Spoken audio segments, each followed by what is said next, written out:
Hello everyone and welcome to Thrash Zone. We have a blockbuster show tonight. I am sitting here with my special guest Matt Dorado of Earth to Ashes.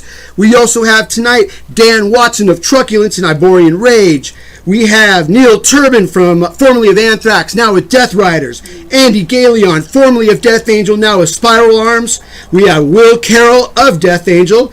Mark Abbattista, Attorney to the Stars, and Matt, you're going to be interested with him. And we have Rik Raff from Above Ground Something Metal, and finally, we got the Alex Ragosa benefit concert, and we're going to actually talk to Alex and see what this is all about. This is Thrash Zone. I want to thank you all for tuning in. And Matt, what do you say? Should we kick it off? Sure. Light it up. Light it up. All right, let me find a song and then we'll do it. I thought I had it. There it is. All right, let's thrash.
Yes, that was Forbidden with Forbidden Evil. Before that, we kicked the whole set off with Stormtroopers of Death, March of the SOD, and Sergeant D and the Stormtroopers of Death.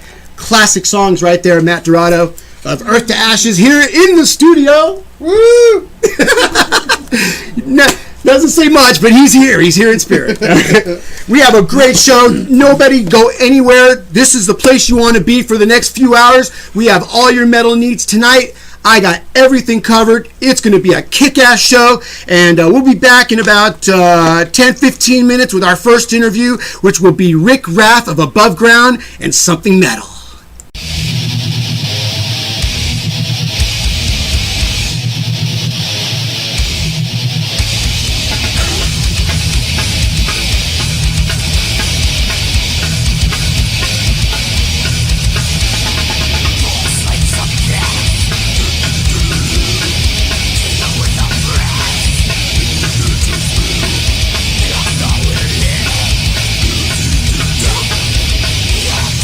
Die.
Yes, that was Wart Vomit from Seattle, Washington with Void Before the Altar. Before that, we had World of Lies with FEMA Coffins, some Infectious Crews with You Lie and Your Breath Stank, and some Possessed with The Exorcist. And I have on the phone right now, as promised, our first guest of the night. Let me introduce to you the drummer of Above Ground. This is Rik Raff of Above Ground and Something Metal. Say hi, Rick. What's up with you? Not too much, man. Just preparing all the hardware and shit for remodel for the Grim Reaper show, man. Well, tell us about that show you got going on. Where's it at? Okay, Studio 7 tomorrow night. We got from the bottom to the top, Hellas, Antiphius, Saints of Damnation, Above Ground, and Steve Grimmett's Grim Reaper. Nice, man. So that's Studio 7. That's in Seattle, right? Yep. Studio 7 Seattle on First and Oregon. Yeah, that's a happening place, it seems like. Well, dude, I'll tell you what, man, it's been jumping every time I've been down there. We were just down there with Anvil last April, and yeah, that was a crazy Friday night. And I believe Mechanism, they played for the Eddie Trunk show when he was there. Yeah, well, we went to that one too. Went to, they were just there with window pane last Saturday night too. Nice, man. I remember most of that. Right?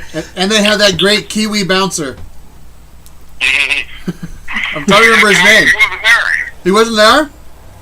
No, I think he was off doing something somewhere else or something. I didn't see him there. I'm trying to remember his name.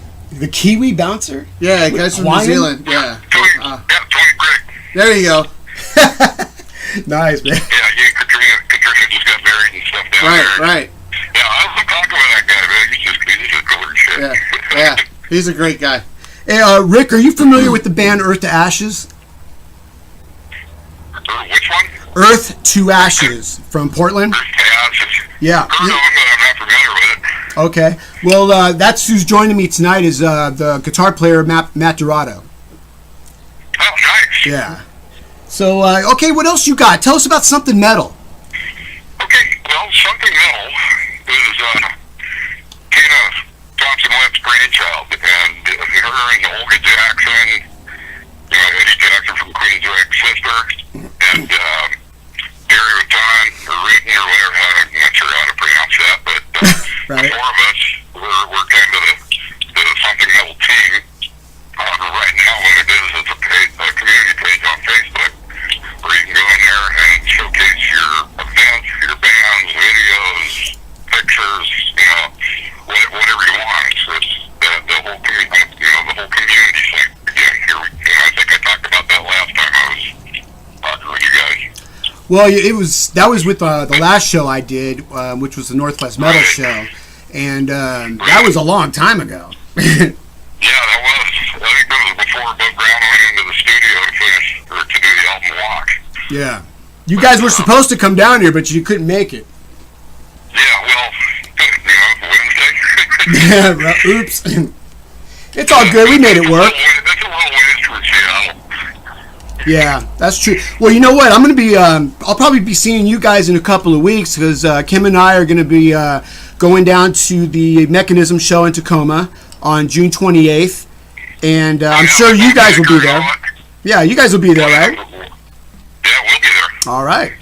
Well, it's going to be a great party, man. Three good bands on that show. Oh, yeah. Always is, man. We'll mix around. And while I'm at it, I got to give a shout out to Tony DeLizio and all my brothers in Mechanism. Oh, yeah. We love Mechanism. Oh, hell yeah. Yeah, I make... Tony's a big supporter of Above Ground and Something Metal, and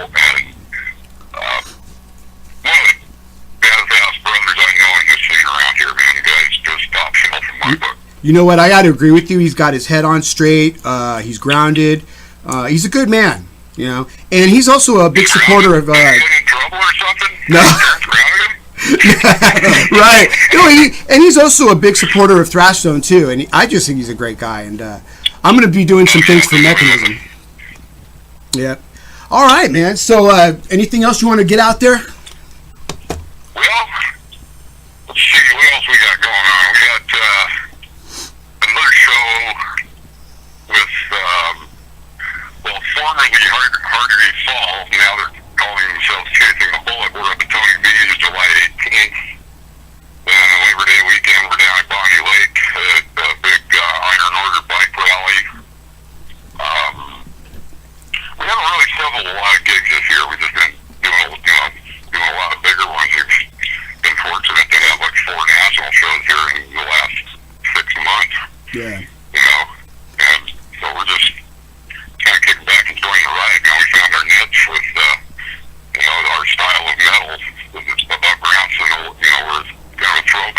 Yeah. And so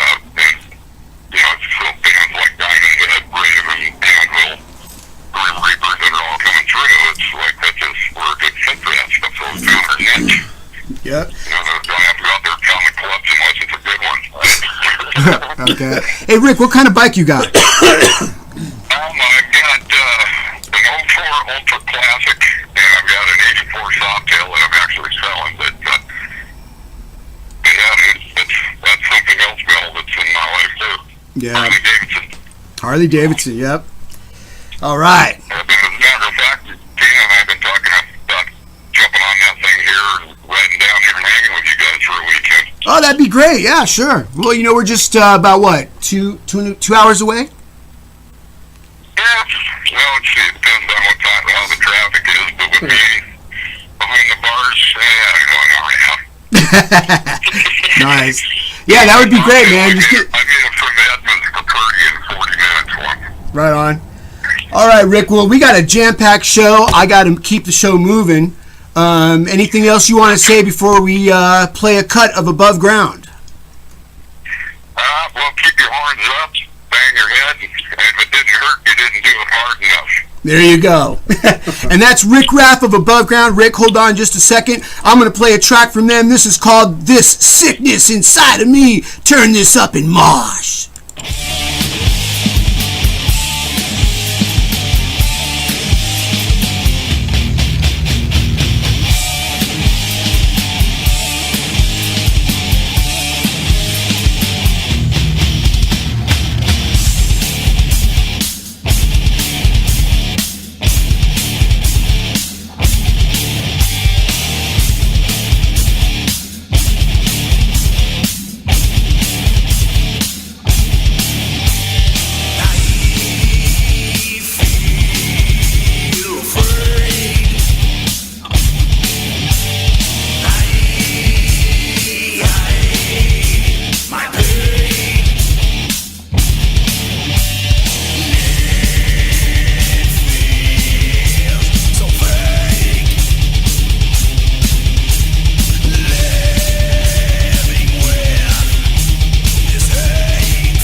What's going on, people? Sorry I'm late. This is Matt from God Denied, but I'm here to help fucking Billy melt your goddamn faces off. That's right. Matt, my co-host, has finally arrived and things are picking up. Fucking late like usual, but you know what? But you're here. Better late than All never. right, that's it.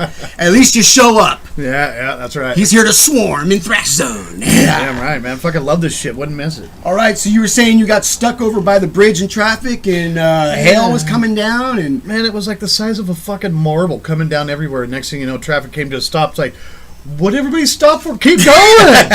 Yeah. And if you don't live in the Northwest, we're getting some kind of crazy storm here. Lightning, thunder, hail, everything. It's pretty cool, man. We don't get it that often, but when we do, I fucking love it. I know, me too. Makes me think of Holy Diver! All right. We have coming up our next guest, which is going to be Alex Ragosa, formerly of Stress. He is, there's several bands that are having a benefit concert for him to help him with his costs on fighting his battle with stage 4 cancer. And those bands are going to be, let me see here, Insanity, Cultural Warfare, Ill Content, Re-Existence, and My Heavy Memory. That's at Eli's Mile High, June 21st in Oakland at 7 o'clock. So if you live in the Bay Area, go there and show your support for Alex. Anything else, Matt? Nope. We're going to do a concert calendar update. Just a few things on there a little bit later on. So listen in for that. And any tickets to give away? I'm actually looking into that right now. We might have some tickets. We'll see what happens. All right. You never know what happens at Thrash Zone. And here's some Venom with Welcome to Hell.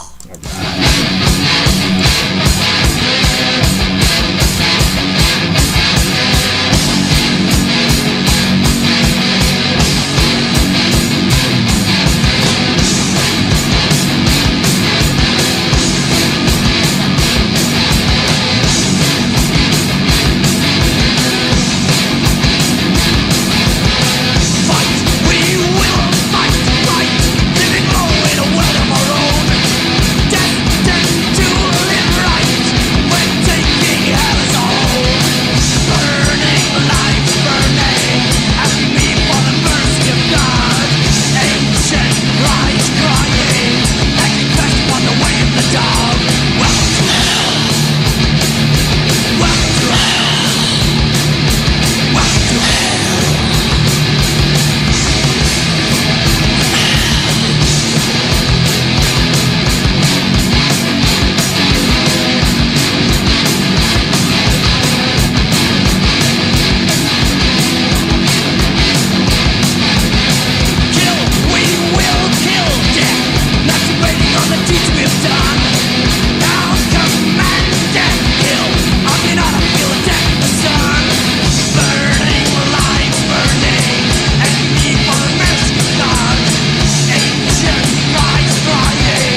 Truculence.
It's only just begun.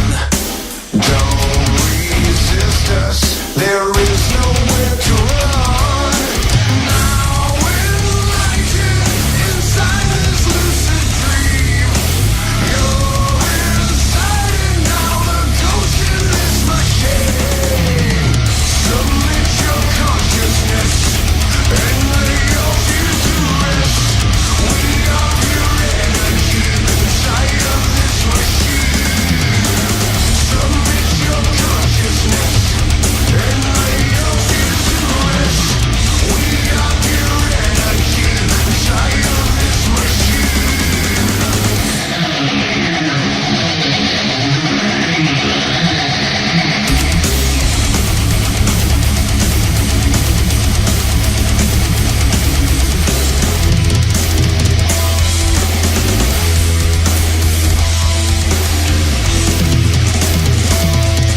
There you go.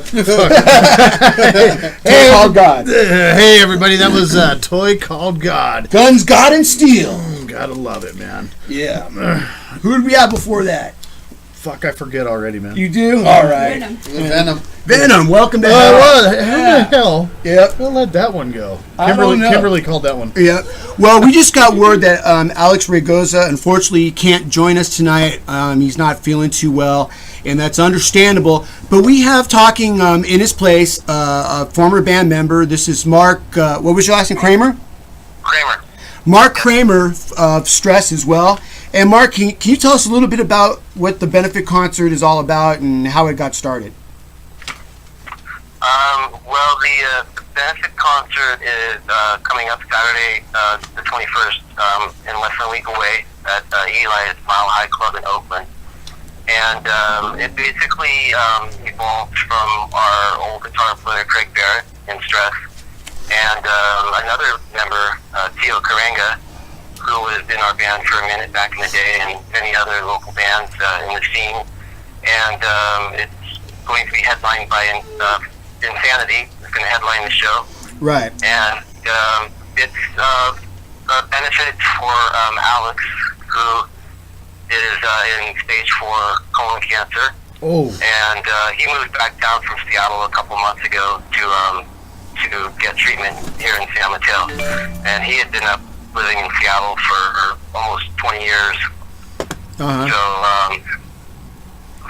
So there's going to be raffles at the show, and we've got announcements on Facebook that we've been promoting and pushing it. And so there's going to be raffles for like a guitar, a bass, tickets to DRI, gift certificate for a local tattoo shop, and Final Solution and Records in San Mateo, and the Royal Tattoo Collective in Burlingame. Hey, man, that's really badass. Can you give us the date and the venue one more time, please? It's June 21st at Eli's Mile High in Oakland. Okay, got it. Yes, That's the Eli's part Mile High Club in Oakland. It's on Martin Luther King in Oakland this Saturday night, and I believe the show is at 7. Right, it's at 7 p.m. and it's at 3629 Martin Luther King Jr. Way in Oakland.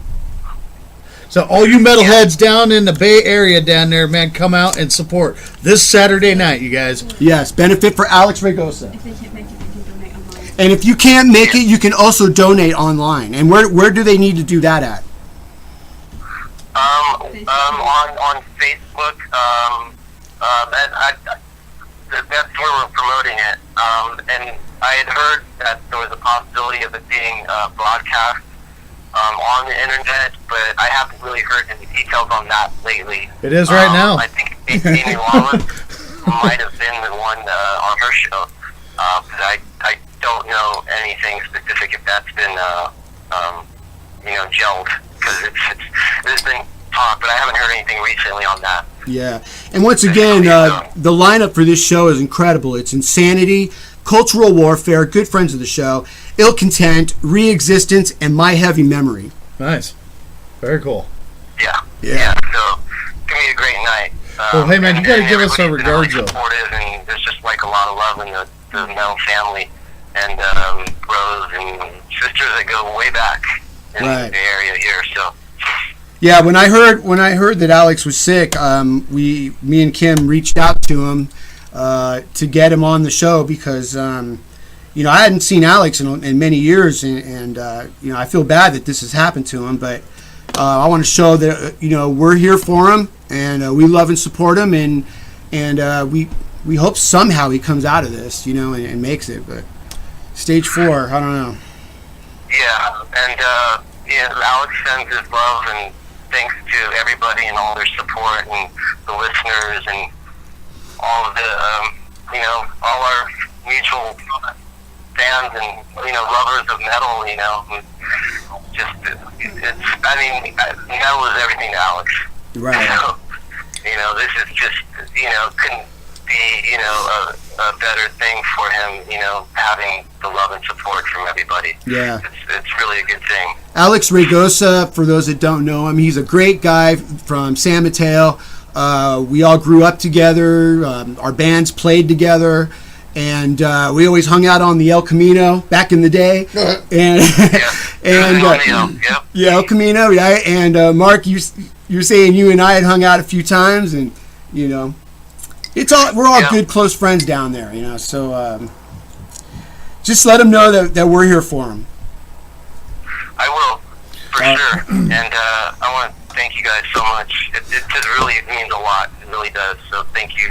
From the bottom of my heart. I've known Alex since first grade. I mean, we've been best friends forever, and you know, I'm speechless. You know, it's really awesome, really awesome what you guys are doing. Right on. All right, Mark. Well, I want to thank you for spending the time with us. We're going to move on here.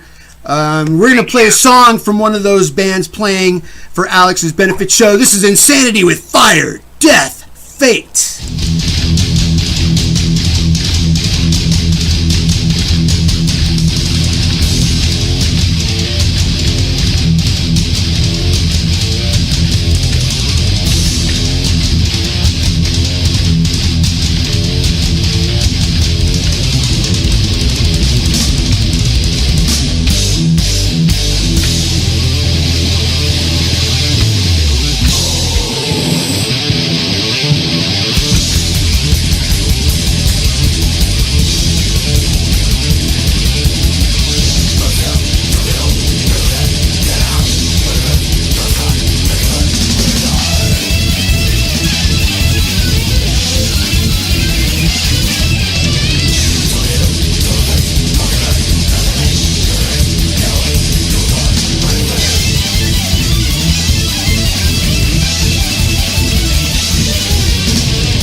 Okay. Okay, everyone quiet. This is Tim. Alex. Toilet paper. This is American Roulette, and he fucked it up. Okay, do it again. Sorry, I had to lose.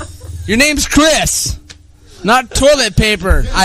Ass wipe. I went to the I'm the Man fucking, the Anthrax fucking, I'm the man, I'm so stupid, I'm the man, okay, right. I'm just fucking with you. Damn it. All right. I'll get it right, I'm just kidding. All right. Stay quiet. This is Tim, Alex, Chris. This is American Roulette. You're listening to Coov Radio. These guys need to sync up better. Oh, fuck. Thrash Zone. So it's Thrash Tim, Zone, my bad. Alex, Chris, 1. You're... No. It's just you guys. Hold on. Let's rehearse. One Tim, second. Alex, Chris, you're listening to Thrash Zone. Of American Tim, Alex, Chris, we're listening to... No. Tim, Alex, Chris, we're American... Let me just say it so we don't have to compete with the fucking stuff. No. Okay, no, I know. Okay. So I don't need the ego stroke, but right. Tim, Alex, I'll finish it off, and then we... Tim, Alex, Chris, we're American Roulette. Then let Tim go where you're listening to Thrash, you go Zone. No, we'll do that part together. Wayne's like, oh So my it'll be- God, you guys are gonna. 2 seconds. It'll be. Hey, check. No. Hey, we would have had it the first time, except for somebody who's named toilet paper. So it's Stop. gonna be. We're already It's gonna taking be. up too much time. This is Tim, Come on. Alex, Chris. We're American Roulette. This is Thrash. Dude, God damn it. Yep. Go. Okay.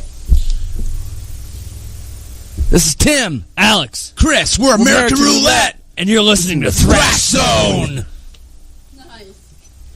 I told you we're pros. Come on, Wayne. You had me. I owe you guys. We didn't even do what we were saying. I know.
All right, and that was some The Ghost Next Door with All Fall Down, a band out of Berkeley, California, Matt.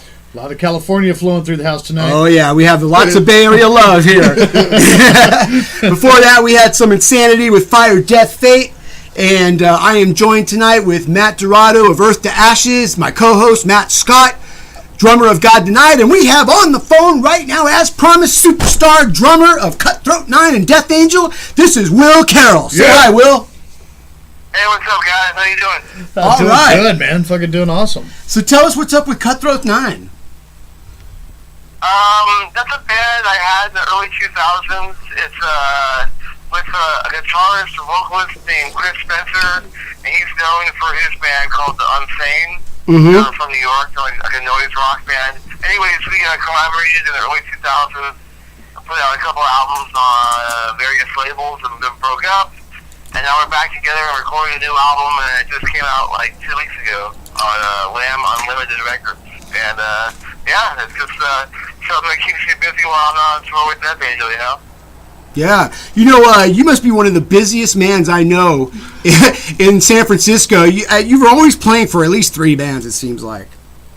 Yeah, like I'm actually in the recording studio right now with another band called Hammers of Misfortune. Right? Yeah, I think you mentioned them. We're doing an album for Metal Blade Records that will be coming out in early next year. But yeah, so yeah, I'm usually in 3 or 4 bands. I mean, I don't want to work, you know. I just want to keep playing drums and. There you go. Yeah, why get a real job, right? Dude, yeah, well, Yeah, I want your job, dude. Yeah. Yeah. Yeah, man. So yeah, it's also good. You know, it keeps my chops up for Death Angel, and Death Angel is the most demanding of all the bands I'm in. So Sure. you know, like between tours, I could either be sitting around playing video games and drinking beer, or I could be doing that and drumming with other bands. There you go. Nice. That's So- fucking badass. It keeps you in somewhat of a good shape. What's that? It keeps you in somewhat of a good shape, Yeah. even if it's a round one. Yeah, round is a shape. Round is a shape. Yeah. I know. Yeah, I think all of us do. We all got a little beer gut here. Ain't no 6-packs in this room. Yeah, I'm drinking one right now myself. All right. Yeah. Always good talking to you, Will. So, yeah, any plans on coming up to Portland? I'm actually going to be playing a show in Portland. I don't know the name of the venue. That would really help. I'm playing a show on July 2nd in Portland. I'm drumming for the band Castle. That's another band I play in.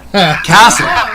Wow. It's so, yeah, we're going to be playing up there with, I think, Demon Lung and Wounded Giant, maybe. But I can't remember where the venue is for the life of me. So, I don't know. Anyone listening, just look out for the band Castle and on July 2nd somewhere. Somewhere in Portland. Okay. You know what? I'm going to track that down for you, figure out where that's at, and we'll straighten that out for you. Yeah, well, I'll find out tonight before the show ends, and we'll announce it for you. The name of the band is Castle? Yeah, I'm going to look that up. We'll put it on the concert calendar. Yeah, Castle, C-A-S-T-L-E, yeah. Just like it sounds. Nice. Hey, man, I just want to tell you, last time you guys came up with your other band, Death Angel, and you guys really fucking killed it. That was a good night, man. It actually turned out to be an all-ages show. I got to bring my 16-year-old nephew, man. He just fucking loved you guys. Yeah.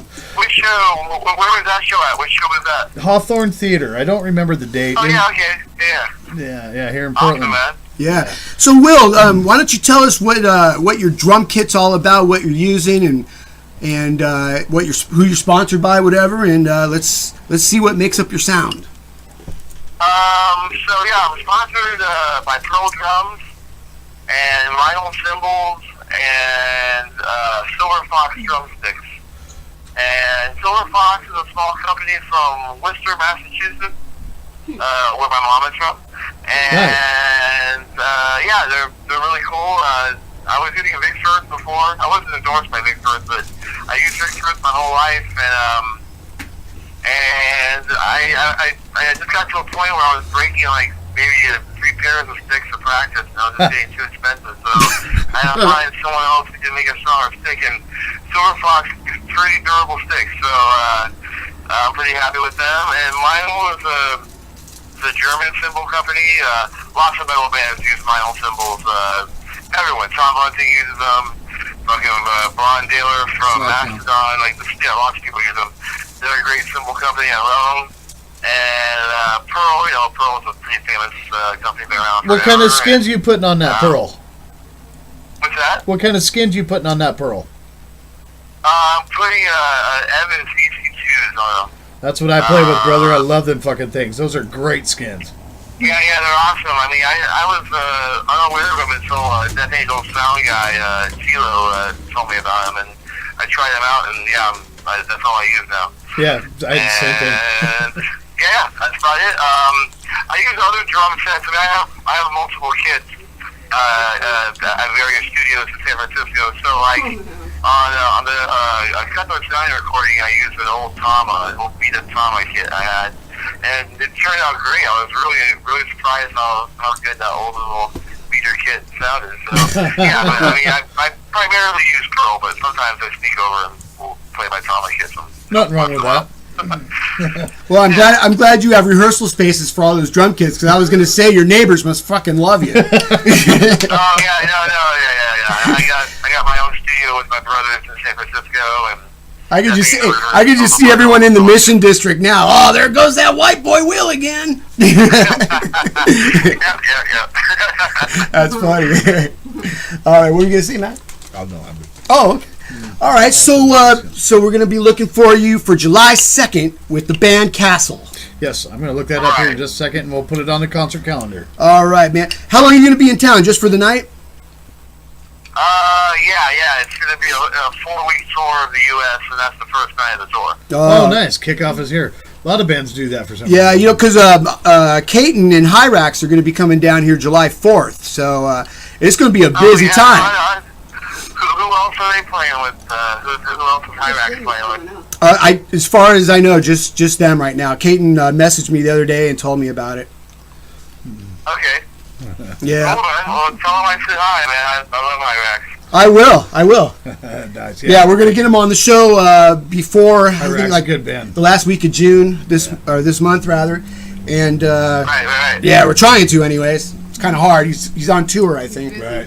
Yeah, it's hard to get him when they're in Europe and stuff, you know. Yeah, or he's always in South America too.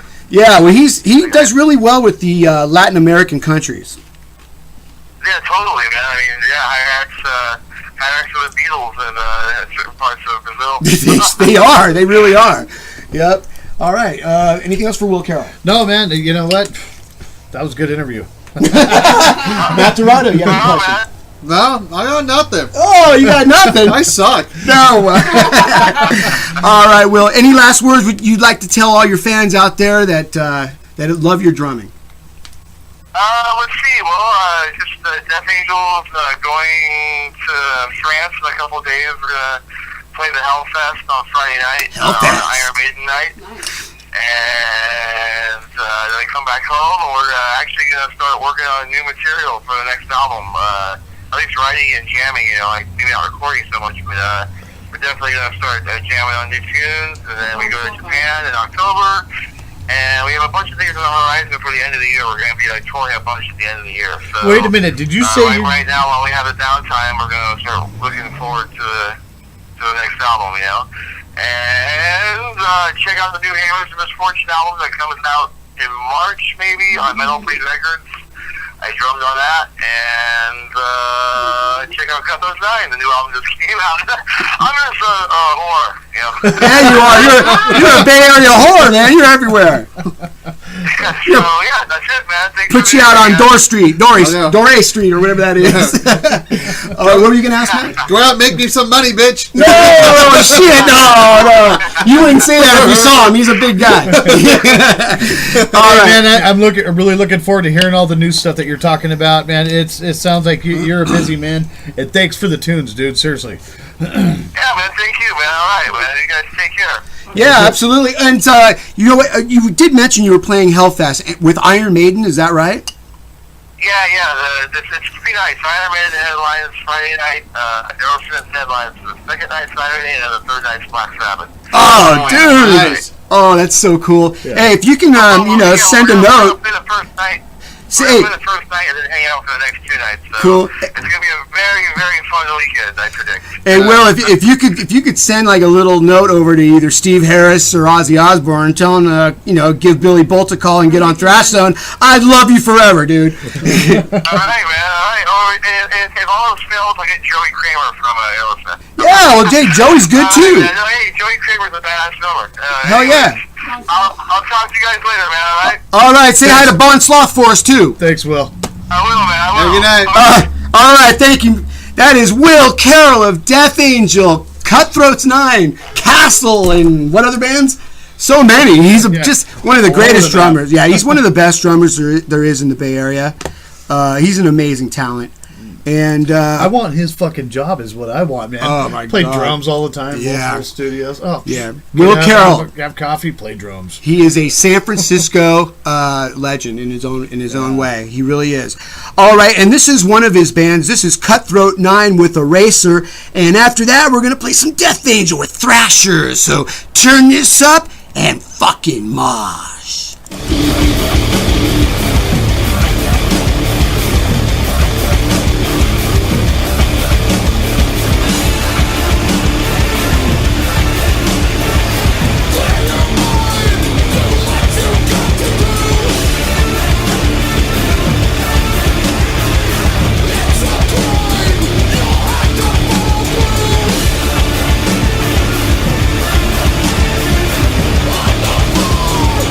Through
Yes, that was Death Angel with Thrashers.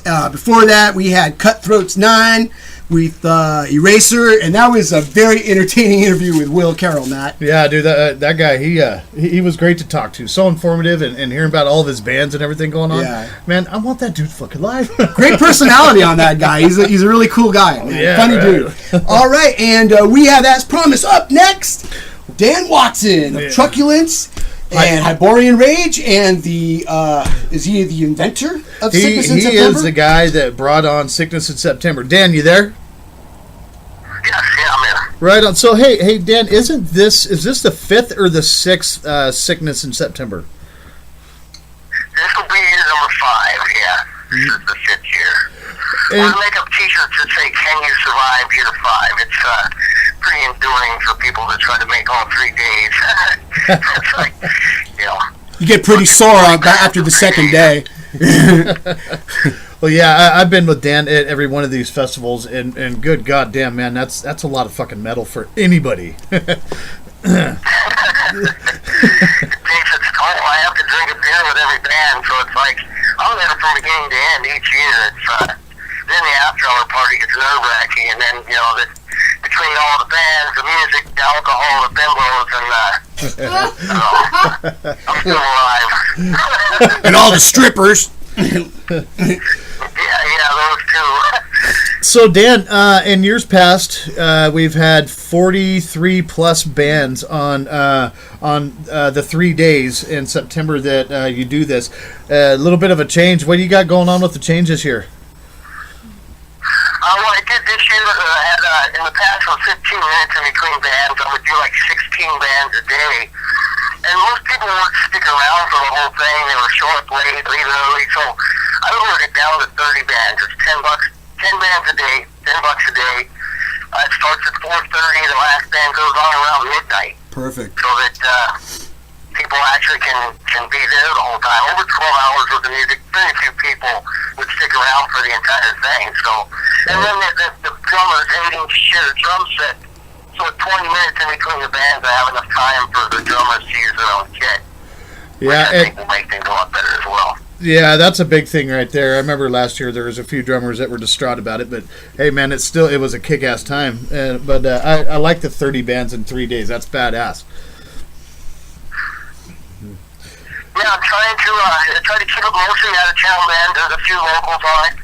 You know, this year I'm working on Bearlock. I've got Dead Conspiracy and Boyd and Spawn and Iraq, a lot of locals. You know, the old school locals on Friday, and then a lot of traveling bands on Saturday and Sunday. Yeah, we love Dead Conspiracy. Bands from Colorado, bands from Arizona, a lot of bands from California. Yeah, and in the club, for those of you out there that know of the club, isn't all of the Arizona chapter coming up to hang out for Sickness? I've heard that was their plan. I don't know that the entire club, you know, their chapter can. It's quite a few people, but I do have 2 bands coming from there. Maggots and Genecost. They'll be up here on Saturday, 7:50, 8:20, and 8:40 to 9:10. Nice. And I believe quite a bit of that chapter is coming up for that. You know, the Washington chapter is real close. I just talked to Adam from Embryonic Development last night. He will be up here for it. Embryonic Development played it last year. They're not playing it this year, but several of them will be up for the festival anyway. Very nice. And so for those of you that are listening or kind of wondering what's going on, if you're in the Portland, Vancouver area, if you're in the Pacific Northwest, right around the end of September, this is a festival that Dan Watson puts together. Sickness in September is what it's called. It's 3 brutal days, Friday, Saturday, and Sunday at the Tonic Lounge on 31st and Sandy in Portland, Oregon. And what were those dates, Dan? The 26th, the 27th, and the 28th of September is the dates this year. There you go. And I'll tell you what, man, this is a big fest, something you guys can't miss. This thing grows bigger and bigger and better every fucking year. And the Tonic Lounge really is starting to become the club to go to. I mean, a lot of people just are playing the Tonic now. Yeah, man. Yeah, the Tonic is really getting a big name for itself. The Chronic Lounge. The Chronic Lounge, yeah. Quite a bit this weekend. They've been opening up at 3 o'clock on Fridays for like a happy hour.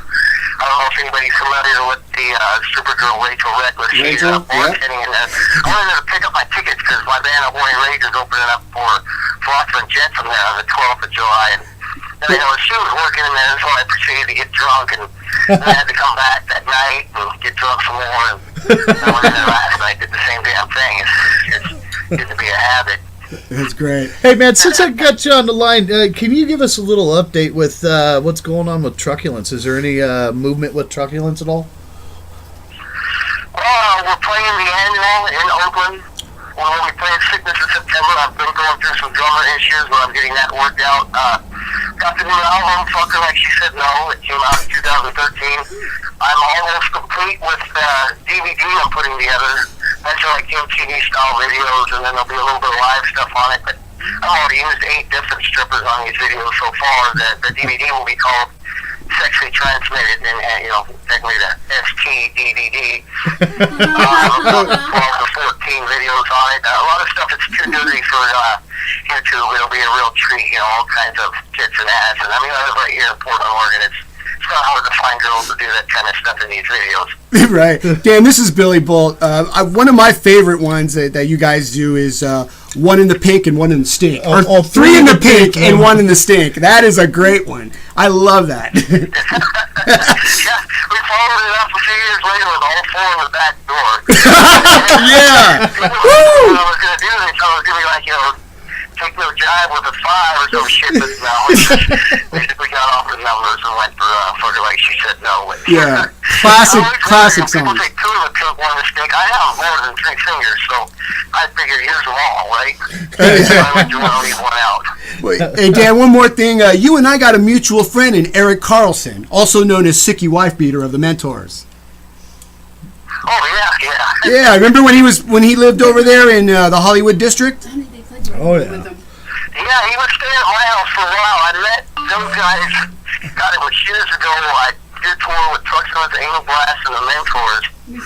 And then after that, you know, just 5 days in the Chicago area over there in the Midwest. And Sicky moved out to Portland, and he house sat for me when I wanted to tour gigs. I had to run merch for him. And yeah, it was pretty funny when he first moved to Portland. It was like, we're on this contest who could drink the most, you know, because Right. Beer wasn't going to let Dan from Truculence out-drink him.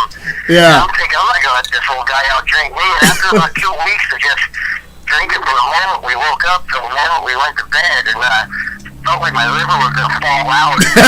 And we called it true, so it was kind of like a tie, I guess. Yeah, you know, I was there for that, man. I thought he was living with Mish there. What's that? Mish. Wasn't Sicky living with Mish? He may have when he was in California. He was staying at my house for a little while, and he kind of bounced around a little bit. He had a girl that was like crashing at her place for a while. Okay. The last I talked to him, he's over in Indiana now, living with some other chick. I mean, Of course, he's a mentor. I'm afraid of the name Sicky White Beer, apparently. You know, He had to suck for rent. Gotta suck for rent. maybe that's what it really is. I don't know. That's where that song came from. Yeah, there it is. All right, man. Well, Dan, you're funny, man. We love your music.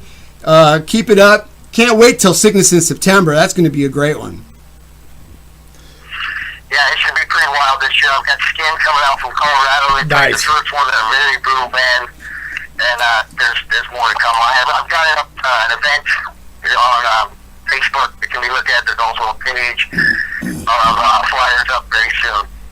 Very nice, man. Fuck it. You know, I've played Sickness myself, and I have fun every year. I'm looking forward to it again this year, man. It's going to be fucking badass. Yeah. Tonic Lounge, a perfect place for that. Yeah. All right, Dan. Hey, thanks, man. Appreciate you appreciate you coming in and talking to us. Yeah. All right, you guys have a good one. All right, man. Talk too. to you soon. That is Dan Watson, promoter of Thanks, Sickness bro. in September, and also in the bands Hyborian Rage and Truculence. And if you don't know what they sound like, you're about to. This is Worms of the Earth.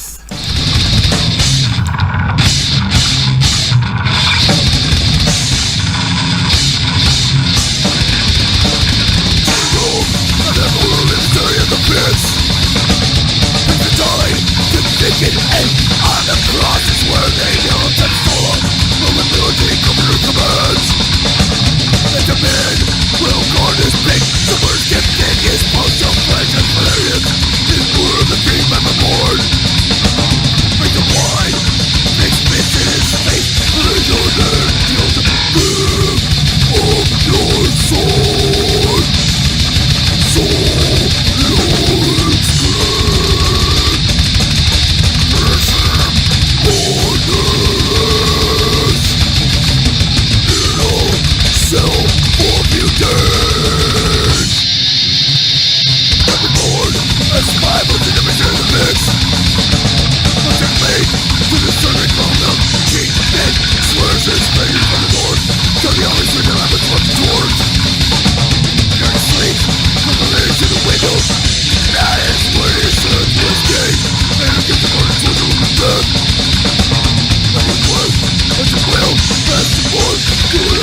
Yes, and that was Hyborian Rage. Dan Watson was in that band, and that was, what was that? Rattle of Bones. For that, we had Worms of This Earth, and we have, as promised, Attorney to the Stars, Mark Abbattista on the phone. Hello, Mark. Hello. How are you? How you guys doing? Doing good, man. How you guys all doing? Doing great, man. Doing awesome. So tell us, you got a couple of things going on. You have a law firm, and you have another company as well. Is that correct? Yeah, basically I have kind of a three-legged approach to the music business. I'm an entertainment lawyer. I specialize mostly in music. I'm a long-haired guy that has been doing this from the earliest days of metal. And, that's kind of my specialty is the hard rock metal side of things, just because that's what I personally like to listen to the best. And then I also have two publishing companies called Abbacadabra Music and Absolutely Music.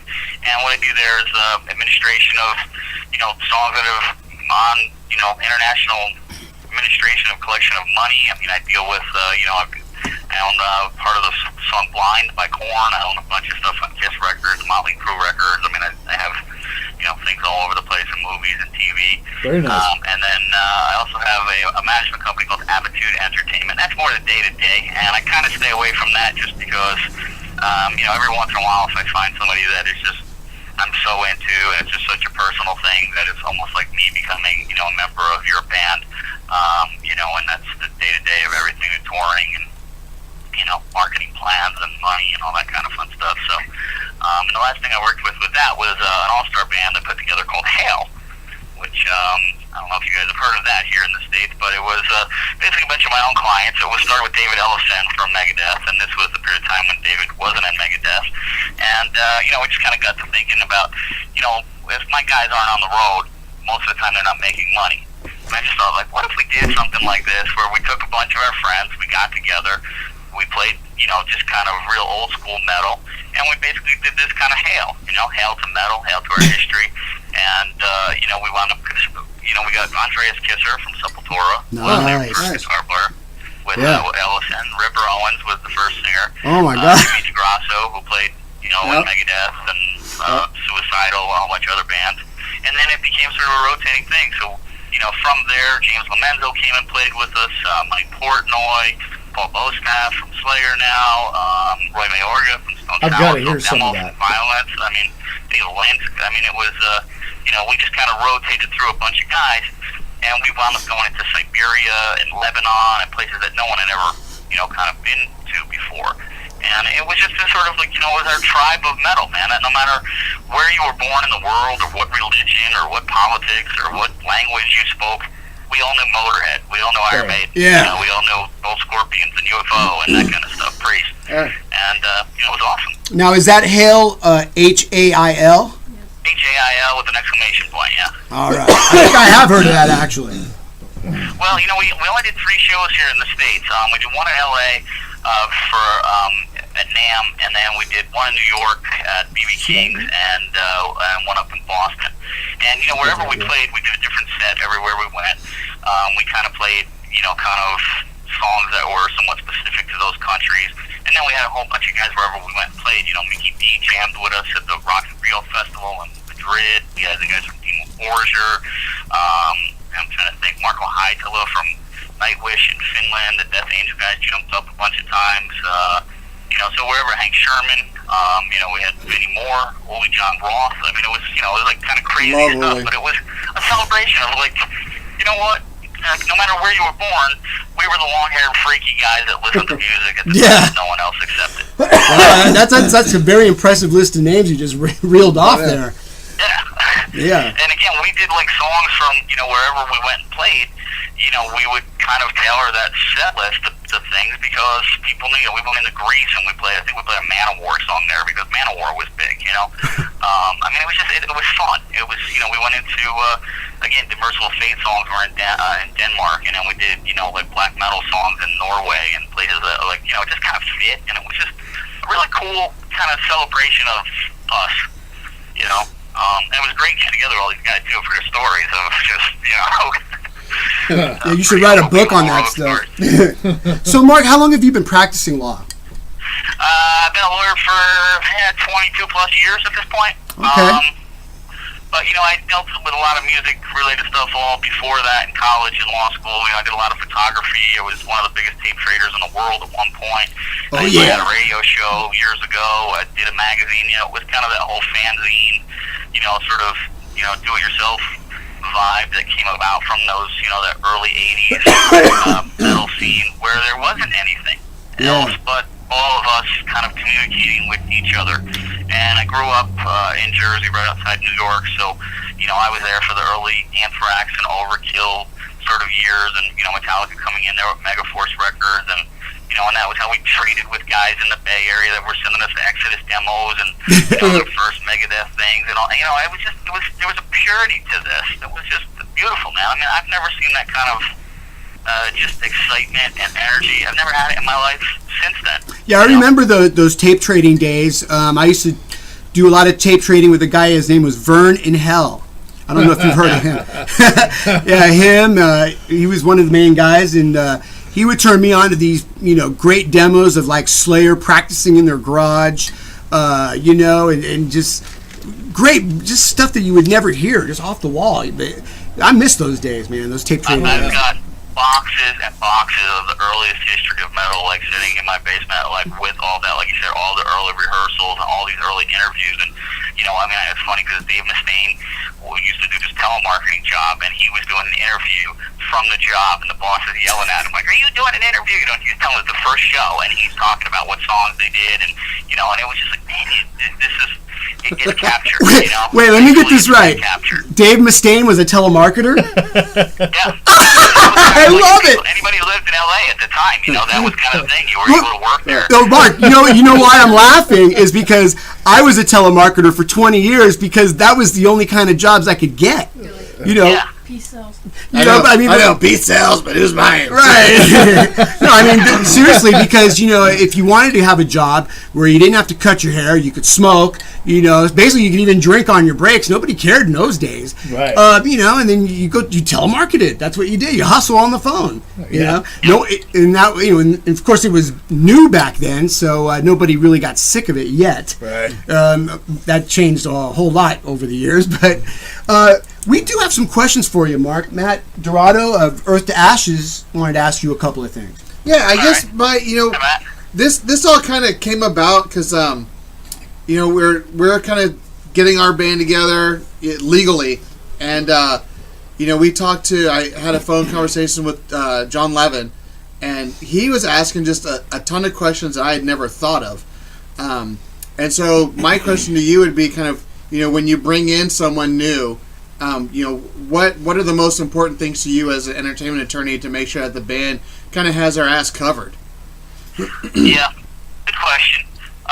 Because I've worked by myself from the beginning, I get to work with who I want to work with, and I don't get to work with who I don't want to work with, and that's really valuable. That's nice. So I kind of evaluate, a band when they come to me on, one, the talent. Like, if it's music that I don't think that anybody's going to listen to or just not very good or I'm not personally into it, you know what, I'm not the guy for you. Again, I get things from, and I've represented everything from gospel people to again, black metal.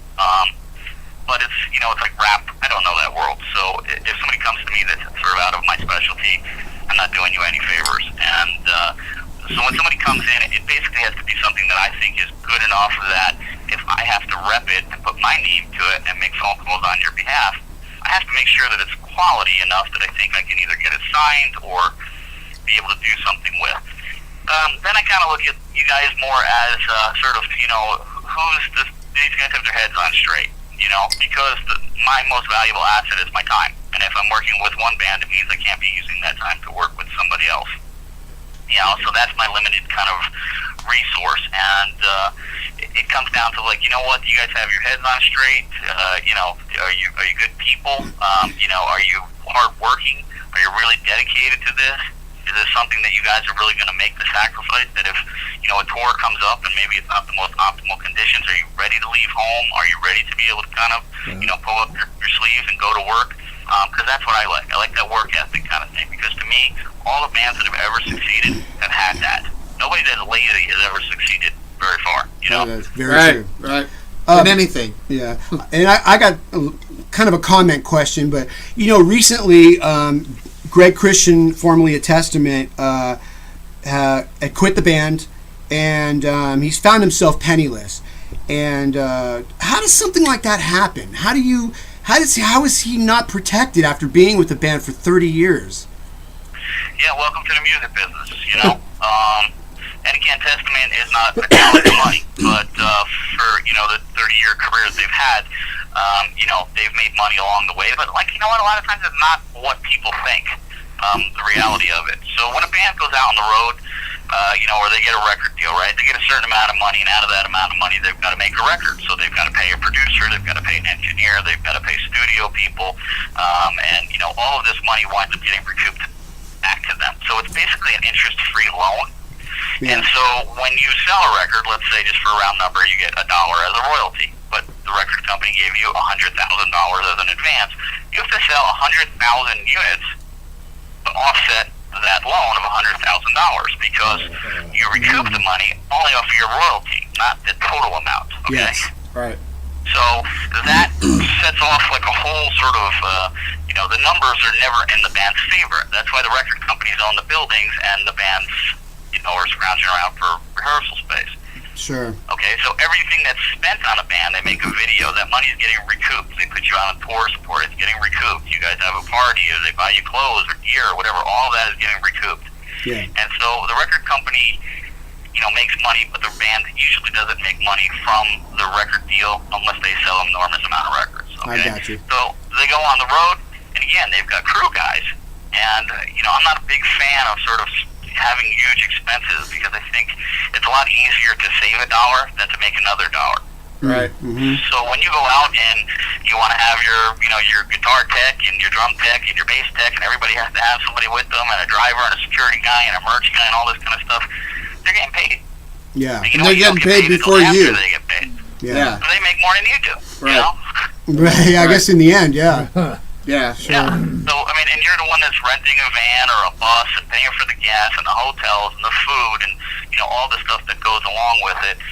So, you know, again, if you're not really a tight-run ship and you have somebody there that has a really tight grasp on the financial part of things, you know what? Most bands don't make very much money when they come home at the end of the day. I mean, even Dave Lombardo in Slayer, he broke it down on lines and, you know, he made like whatever it was, $90 a show or something. You know, I question his numbers, but you're paying a manager, you're paying a lawyer, you're paying a business manager. There's a guy called Uncle Sam that's in your band that takes a third of everything that you make off the top, and he doesn't show up for rehearsal or, you know, doesn't do anything. Yeah. You know? So there's a lot of factors really that go into that. Most of it is that you got to pay all that money back, really, you know, before you get paid. And traditionally, you know what, musicians are not like kind of business savvy brains. The creative side that creates the music isn't necessarily that sort of logistical side that creates the accountant part of things. But again, every successful band usually has one of those kind of guys, whether it's, you know, Steve Harris, Lars Ulrich, you know, whatever, take your pick of the successful band. They have one guy that's kind of that A+ guy that sort of runs the business. And then they usually have another guy who's kind of like the A- personality who will do it, but sort of secondary, and then the other guys are just sort of, you know what, like, we trust those guys and let them deal with it kind of thing. Okay. Let me ask you another question then. In a situation like with Dark Angel, Don Dottie and the band, there's problems there with the album Darkness Descends, in which certain members of the band seem to be receiving royalties and payment, and he gets nothing. How does this happen? Is it because he didn't have his own self covered by an attorney, or? Well, again, what happens a lot of times too is that when bands form, you know, you're all bros and you whatever, you went to high school together, like, you know, a lot of those, that's how you sort of start your first band. So if you get successful in those early, like, incarnations of your first band, you usually don't have paperwork. It's if, you know, you're 40 years old and you played in a whole bunch of bands and now you're getting together with other guys who are 40 years old, you don't form that band until everybody has attorneys and you sit down and you make sort of a group, you know, you form an entity, whether it's a corporation or partnership, whatever it may be, and you have, you know, bylaws and articles of incorporation that say, this is how we're going to vote, this is how money is going to be split up, this is how taxes and expenses are going to be paid, this is, you know, you don't do that when you're 17, 18 years old in high school. Right. You don't even think of that. Which is what we did recently, was put the band into an LLC. Right. kind of and, figured out what everybody has. That's a good thing once you start making money. But as you found out, you're going to have to spend a little bit of money to do that. And a lot of times in the beginning, bands don't have this kind of money. But you know what? Doesn't mean that you can't get together and write something out and just say, hey, you know what? We're all going to get 25% each of T-shirt sales and, net money that we make off of concerts, and this is how we're going to split things. Or, you know what? I'm most of the van, and I own I bought a van and I bought the PA, so you guys are going to pay me back $2,000 before everybody else gets paid. Or, it's something that you guys have to agree to, and it's communication. And what happens is a lot of times you don't think about that in the beginning. Yeah. And so it comes back to bite you, and, 20 years later, 30 years later, you're kind of going, well, how come this, and nobody really remembers. Well, who owns the name of the band? Who owns, well, how do we split up the money? Well, I don't know. I moved 37 times, and I don't have the original contracts, and, so it becomes kind of convoluted over the course of history just because you lose a lot of the paperwork, and everybody's memory obviously gets skewed along the way, and it might not have been all that good when you first did it. So again, it's common stories, and it's not just the smaller bands that happens, behind the music you would hear, TLC and all these other bands that sold millions and millions of records, and they're all broke. Right. Well, and even just the whole, Sharon Osbourne and, Jakey Lee with the whole Bark of the Moon album, all songs written by Ozzy Osbourne. It's like, oh, wait a minute, Yeah, well, I don't know that I'd use her for the example of everything, but, Ozzy would be, if he wasn't penniless, once she sort of came into his life, and I have to give her the credit that she took over the business of his life and wound up getting names back and copyrights and songs and all that money that is generated. I mean, you think Ozzy is going to go into business meetings and, no tax laws and internet? Okay, gotcha. No, he needs someone to represent him, definitely. Yeah.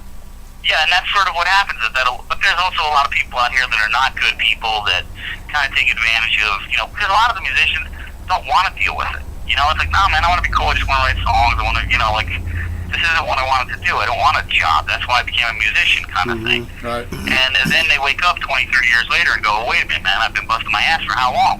Where's the money? Yeah. Well, you should have been paying attention all 30 years from now till then. And they don't always have that personality. And I prefer that my clients and the people that I deal with, I try and educate everybody as much as I can, as much as they're willing to learn, because it's your career. And to me, you should know the most about it of everybody.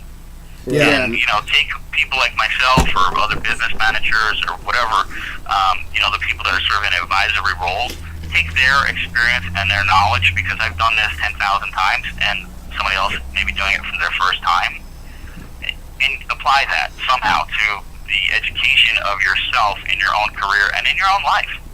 Yeah, the guys that do that are successful. Even sometimes when the bands don't work, they become very successful producers. They become managers themselves. Gary Sharon from Extreme, he manages Godsmack and stuff. So it's I didn't know that. like that. I didn't either. Wow. Yeah.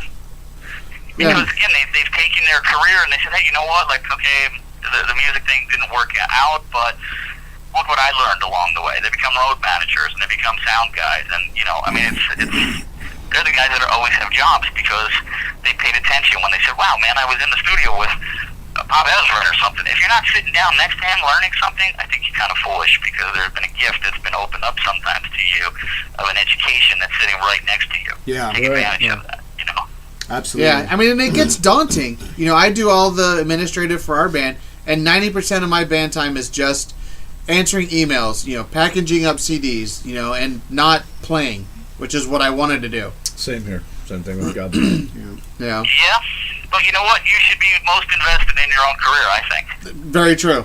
Very true. Until you get to the point where, you either ask people to help you or you get to a point where you can pay them. But you know what? It's I've got letters from Lars from early 1980s that, he wrote the letter and sealed it to send me tapes. From Yngwie Malmsteen, it was like the guy himself was sending me his tape. And you kind of go, wow, man, that's pretty cool. Yeah. Yeah, no doubt. Okay. Yeah, Now, that's good just to with know. the internet, again, it's exposed. The exposure now is greater than it's ever been in the history of mankind. I mean, you can get all around the world into crazy places in literally, microseconds. Yeah. There's kids that can listen to your stuff that, again, we used to tape mail cassettes that would go into the Eastern Bloc sometimes. It would take Lots of 6 months to get cassettes. something back. Yeah, and that's actually kind of a freaky part because our CD just came out June 3rd, and we've people in Colombia and in Holland and Greece. I'm mailing stuff out. A lot of European. I was like, how do you even find me? I'm in a little band in Portland, and it's really interesting. Yeah, it's amazing. And people sort of think they need this record deal.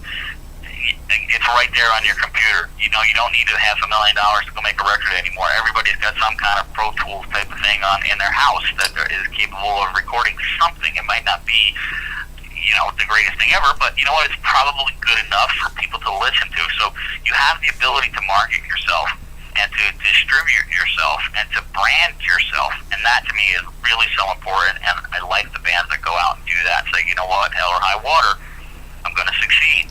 Yeah, and not be in the hole $100,000 either, Yeah, exactly. Yeah, I think we only spent $1,500 on ours.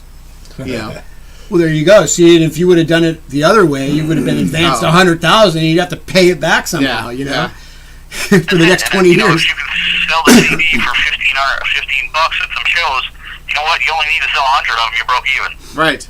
Yeah. Right. All right. Any other questions or? No, that was a big one. Was just kind of his suggestions on what first steps. I said we formed our LLC and just kind of made sure that we had some sort of agreement as to what's going to happen, and just most bands don't do that. No, and here's basically what you kind of need here: who owns the name and what percentages? Who owns the songs? Some bands will say, you know what, we all wrote this, so we all get our 20%, 25%. Other people say, I'm the only guy writing here. So why should you get something when you're lazy and I'm the guy that's putting out all the music? And I understand that. At the same time, that happens. That guy is living in a mansion. Everybody else is living in a box underneath the freeway exit going, well, wait a minute, we're in the same band. Yeah. It's kind of the... old... those numbers can be split any way you want. Then it becomes... if somebody's paying in money, how does that money get paid back to that person, their parents, their friends, the bank, whatever it may be? And then who owns sort of merchandise rights and the streams of income? So that if you're not in the band anymore, do you still make this kind of money? Do you get phased out? Do you just get cut out? And it's sort of an ongoing kind of situation of how you define your business, and you can do that any way that you want to, and any way that anybody agrees. Okay. So Mark, your advice is to get everything down, written in paper, and in a contract between band members, as you get going, so that you don't get these problems down the road, 5, 10, 20 years down the road. Well, and then save the paper that you guys signed. Yeah, right?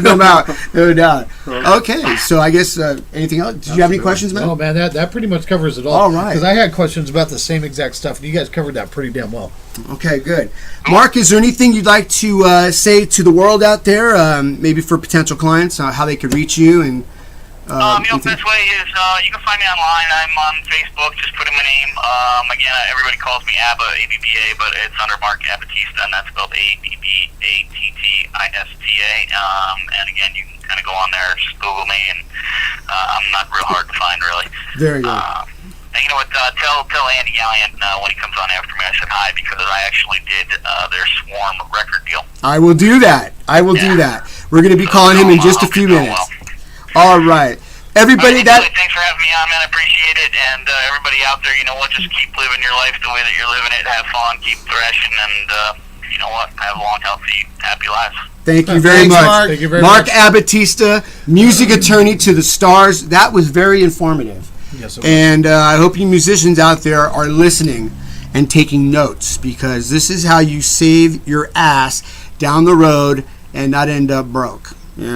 So on that note, we're going to play some Altitudes and Attitudes. This is Booze and Cigarettes with David Ellefson and Frank Bello.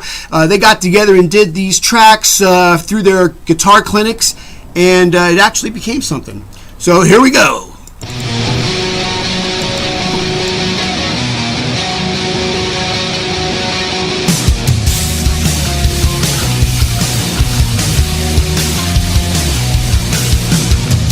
Got no time to waste away. Live and see what they wanna say.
Hi, this is Ozzy Osbourne. For many years, you know I've had a drink problem and I'm trying to battle that problem every single day.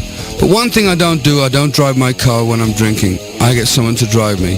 Do not drink and drive. It's the stupidest thing. If you drink, just don't drive. Not only are you going to hurt yourself, you may hurt some other person, and you wouldn't want that on your conscience, would you? A public service announcement brought to you by the U.S. Department of Transportation, RAD, the National Association of Broadcasters, and the Ad Council.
Hold on, we're on right now.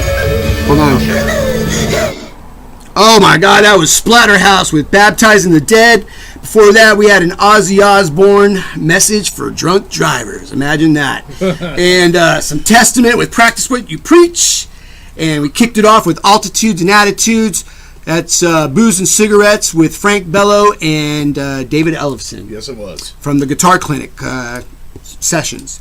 We have right now on the phone superstar vocalist, one of my favorite guys. He's been on Thrash Zone a couple of times before. This is Neil Turbin, formerly of Anthrax, now with Deathriders. Say hi, Neil. Hey, what's up, Billy? Hello, world. How you been, man? How was NAMM? How was NAMM? NAMM, that's a long time ago, man. That's back in January. I was just rocking with Rudy Sarzo out in Waynesboro at the ballroom in Pennsylvania. That was what happened last weekend. That was awesome. That sounds like a good time. Yeah, we were kicking butt, and it was cool to get up there and honored to be playing with Rudy on Crazy Train, you know? Brian Tishy and badass. Yeah, so when is Deathriders going to put a new LP out, or do you already have that released? Well, we're working on it, and I'm recording with some pretty awesome people. You know, we've been through some bumps on the road, as you'd call it, but, you know, we've swerved around them, and, you know, we're actually going to be performing in Europe next month, so we have some dates over there. We've got a festival date with Headbangers Open Air, which is real cool. First time I get to do a gig with Riot, which I'm excited about, even though, unfortunately, Mark Abbattista passed away, but... Fire Down Under, one of my favorite albums. Yeah, cool to play with Riot and Warlord. You know, I auditioned for both of those bands back in the 80s and the early 80s. And, you know, cool to be on with Tigers of Pantang and Diamond Head and some pretty awesome bands like that. That's some old school metal there. Yeah, it is. Way old school. Yeah.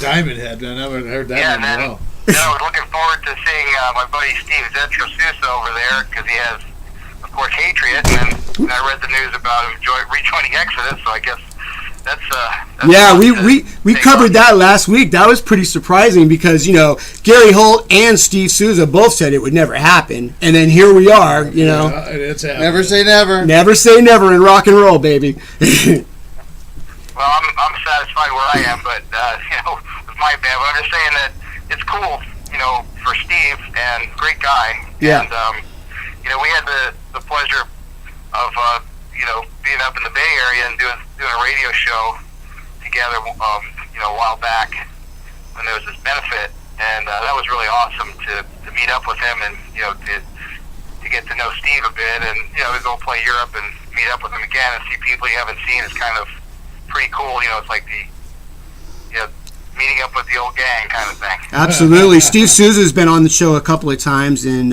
you know, he's a friend of mine as well, and we love Steve Sousa. You know. Great peeps, yeah. Yeah, he's a very good person. Very, very kind-hearted. Yeah, and I know he plays in his band. He's got, you know, some of his family in the band, which is amazing, you know. But yeah, cool. 2 sons. He's got Cody on the bass and Nick on the drums. Yeah, amazing. And, you know, I mean, the whole name of the game is having respect, having people that, you know, can work together, that have respect for each other and love for what they're doing. And, you know, brotherhood, that's what it should be, like family. And that's I hear that, man. Fucking hails to that. Yeah, too many jealous haters out there on his bands. Yeah. You know, that have agendas. I mean, I just want to play music. I don't care about, you know, right. The trimmings. Yeah. So when you're going to be playing through the Northwest, Neil? We've been asking you this for a long time. Yeah, you know, that's absolutely something I need to figure out, and that's something that usually happens in support of an album these days. The whole configuration of a band going on tour and supporting album, you know, release and so forth is a little different because, you know, obviously people can download it, and, you know, having a company behind that is something that is maybe somewhat a thing of the past, doing it yourself. Uh-huh. You know, we've been doing that for a while now, and, you know, getting a good solid product out there, I think, is really the focus point, you know, at this juncture. I mean, doing some dates over in Europe, and then, you know, just focusing on the album. I will say the awesome news is that, you know, in addition to Jonas Hornquist from the band Treasureland in Sweden, who's also composes for a lot of motion picture type of, writing that he does. He's just an amazing musician and a friend of mine for a long time. We've been co-writing together for quite a long time.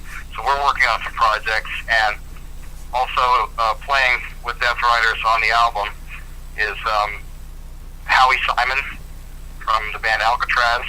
Oh, I remember that. Yngwie Malmsteen and Graham Bonnet. Yeah, he is an amazing person and just an incredible musician and guitarist, and someone who I admire his playing greatly. I mean, I used to go see Howie. I've jammed with Howie in the past, and I used to go see him play, with Mitch Perry and some other folks, and I'd be stunned by his guitar playing. So I mean, having people at that level really is, where it's at for me. I mean, just to throw something out there to say, hey, I put out an album, that's cool, but it's not really what I'm looking to do. I really want to put out something that not only impresses everyone else, but it impresses me too. Sure. So I think that's really what I aspire to, is to do it. I have the songs already. It's just a matter of having it with someone who can actually pull it off and play it right. And I'm not some super perfectionist. It's just playing it with passion and learning the material and playing it with your heart. Really putting the performance out there. Great performance. So on drums, that leads us to the drums position, and that would be someone who I played with before, who I feel is just an absolute murderer of the drums. And that would be Matt Thompson from King Diamond. Oh, really? Nice. Matt? Oh, wow. What album was he on? I don't remember the name. He's been with King for the last 14 years. 14 years? Shit. Where have I been? Right. Somewhere else, man. Where have you been?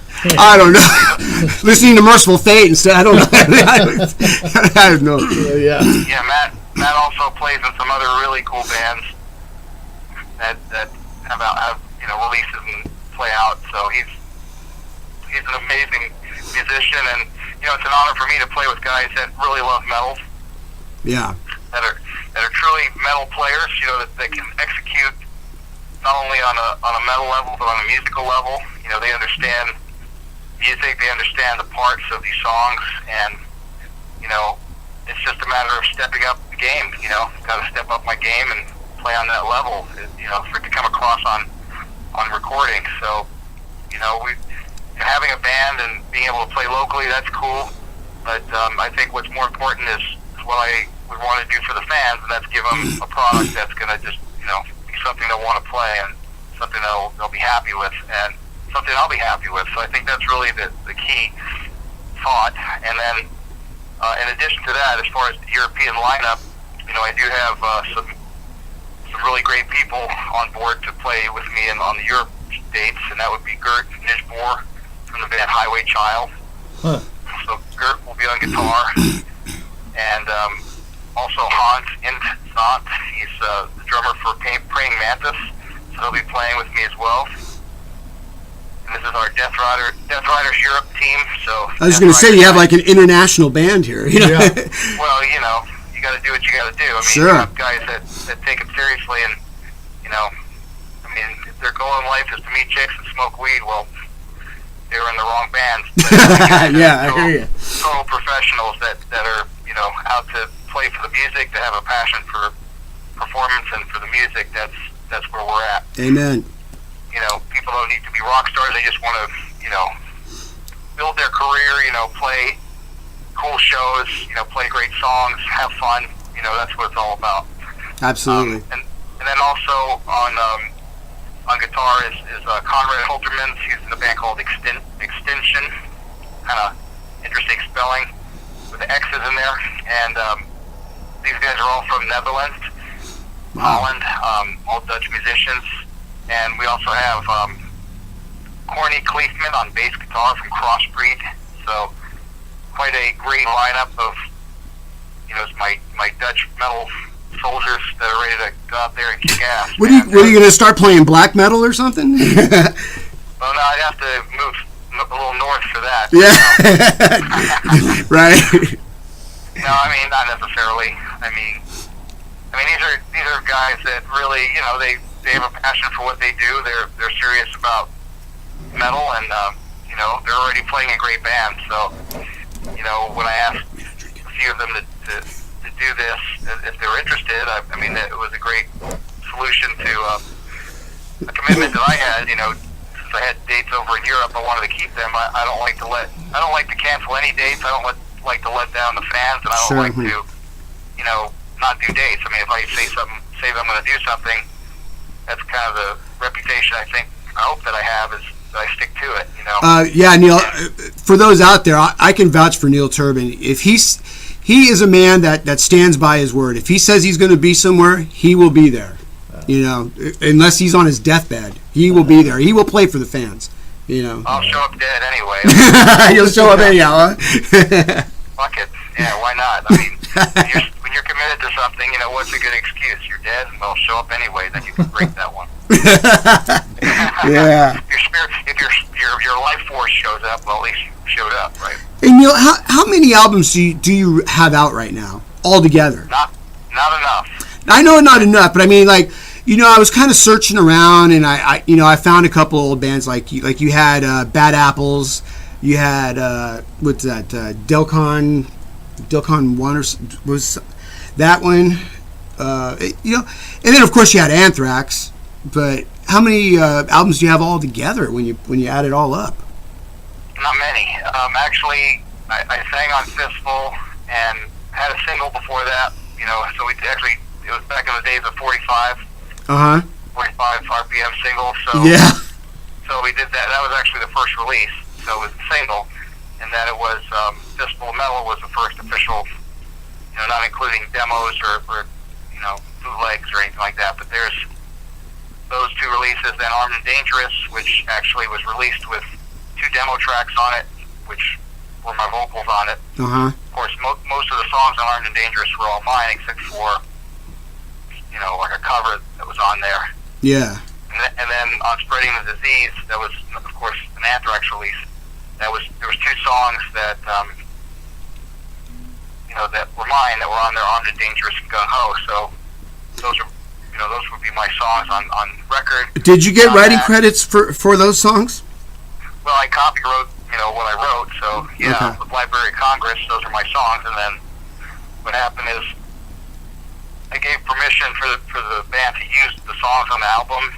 I didn't know they were going to call their album Armed and Dangerous, but you know, I guess I came up with a good idea on that one. Yeah. And then you know, they put it on the next album too, and you know, a bazillion, you know, releases of compilations and live and re-recording them and so on and so forth. But so of course those are out there. But as far as my recordings per se, I've got a solo album called Threadcon Delta that came out in 2003. So that's an album I put out. I did a song on you know, I made a decision based on friendship and, you know, not really thinking much about the outcome of like who was the music going, you know, who the music was for. But here we go again. It was actually you know, it was actually ending up on a Limp Bizkit tribute album, which it was not a Limp Bizkit song in the first place, but you know, Faith, George Michael, you know, George Michael's a great singer, so I just, you know, put a soulful vocal down, did it for Chuck Wright. Lanny Cordola mixed it and turned it into something I wasn't very pleased with when I heard what happened to it, but Lanny's still a good guy. Yeah. So like, you know, that's the problem with you know, not having, you know, being involved with something from the start to the finish. You know, yeah, I understand that. Neil, what exactly happened between you and Anthrax? For those that don't really know. Oh, it's nothing really earth shattering to hear about. I mean, it's just being in a situation with a bunch of guys that like to jump up and down to get attention, and if you'll notice, there's a few of them that like to jump up and down all over the years. And, yeah. You know, kids like to jump up and down to get mommy's attention. I didn't need to jump up and down. I just wanted to play for the music. But, gotcha. Okay. You know, you're in a narcissistic environment, you know, with a lot of narcissists competing for, you know, the prize of attention. You know, that's unfortunately a bad spot to be in the lead singer position. That's who's in the band. Yeah. That's pretty much what happened. I mean, I was all about the music, and that's the way it still is for me. I mean, I just, you know, I'm glad to not be part of something that's toxic and Sure. unhealthy. Yeah, they kind of lost me when they were doing the whole "I'm the Man" thing. That's when I was like, done. I saw that tour. Well, I thought it was real. I thought it was really original to be like Aerosmith and Run DMC to kind of do that again because it wasn't done enough. Right. Yeah, that's totally when they lost me. But I don't know. I think you're the best singer that they had. And it's one of our traditions here, Neil. Can you give us one of those metal yells? Oh yeah. Well, you getting rid of me already? No. Well, no, it's not that. It's just that. Our show ends soon, but that's not why I was asking you. It's just because we always ask you all the time to give us that metal yell. That's right, man. Well, we should have figured on that one, huh? Oh yeah. Planned on it. You wait till you hear this, guys.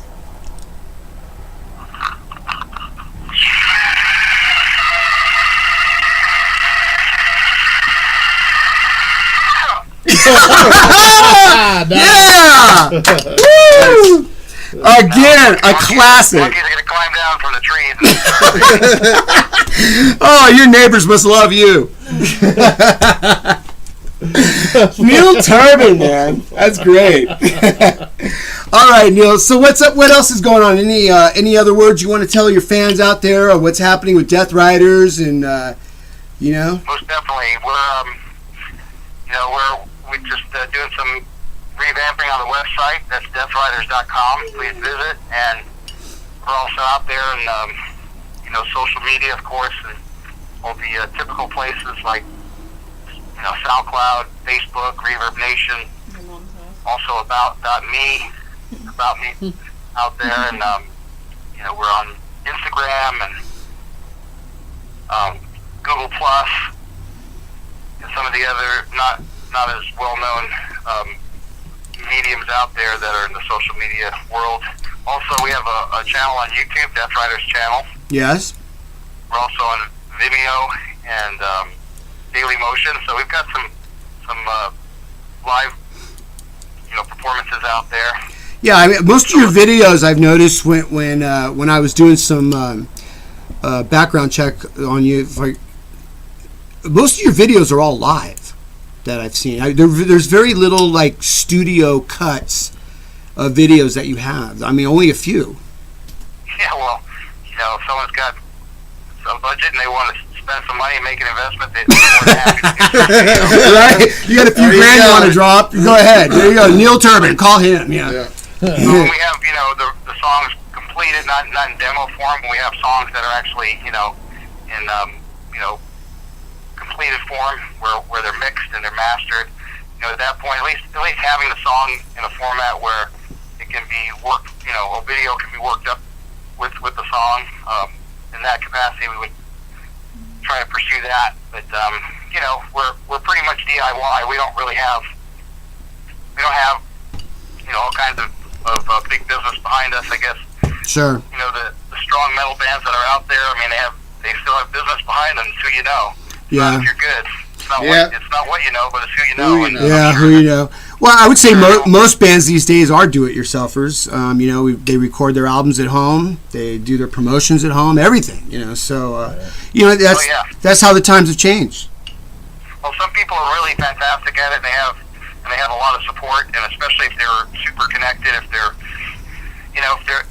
band name, is from the 70s or the 80s or what have you, and the band's been on MTV, I mean, it's going to be a lot easier for that band to get opportunities out there, and it's a lot harder for a band that doesn't have those things, and especially for a band that's up and coming now, unless they've got names or unless they're hooked in. Yeah. It's hard for a band to just all of a sudden appear, like a band like Rival Sons. I mean, obviously they're a great band, they know people, but they're not coming from, like the son of somebody. Yeah, exactly. So they're preaching to the choir here. Right, yeah, totally. Yeah, I mean, it's real hard I feel bad for how hard it must be for, up and coming musicians today, because, you take a look at bands that are doing well, you think, oh, wow, this is a glorious road. It's just, you don't have to do hard work, hard labor. You can go and play rock and roll. And, not so easy. I mean, doing No. what you do because you love what you do. I think that's what it's all about for us in Deathriders, and that's what we'll continue to do and continue to be a force to be reckoned with. We're going to continue to play overseas. We're going to continue to play out, and we're going to continue to get this album recorded. And one day we'll get it in your hands, there, Billy. There you go. Yeah, because I'm itching for it. Yeah, that's great. All right, Neil, we need to move on, keep the show rolling. We're going to be off here soon. I want to thank you once again for joining us on Thrash Zone. Hey, thanks for having me. Absolutely. We love having you on the show, Neil. Great interview. Anytime you want to talk, you just let us know, and we'll get you on here and promote the hell out of whatever you got. Right on, Billy. And we need to come up there to the Pacific Northwest, man. We're ready to rock up there. Yes. Just kick back from the East Coast. So. Yes, you do. You need to get your butt over here. And hey, one more thing, Neil. The owner of the station that I'm with now, her name is Sandra. I'm with Digital Revolution Radio. Could you just say hello to her? Hi, Sandra. She's in Connecticut. She absolutely adores you. Yeah. Cool. Well, hey, Sandra, we're really glad to be on your show, and Digital Revolution Radio rocks, and I'll be glad to give you some station IDs if you need those or want them, and really cool to be on here with Billy. Thank you very much. All right, Neil, just hold on the line, Neil. That is Neil Turbin of Deathriders, and we're going to play some of his songs right now. This is Keep the Fire.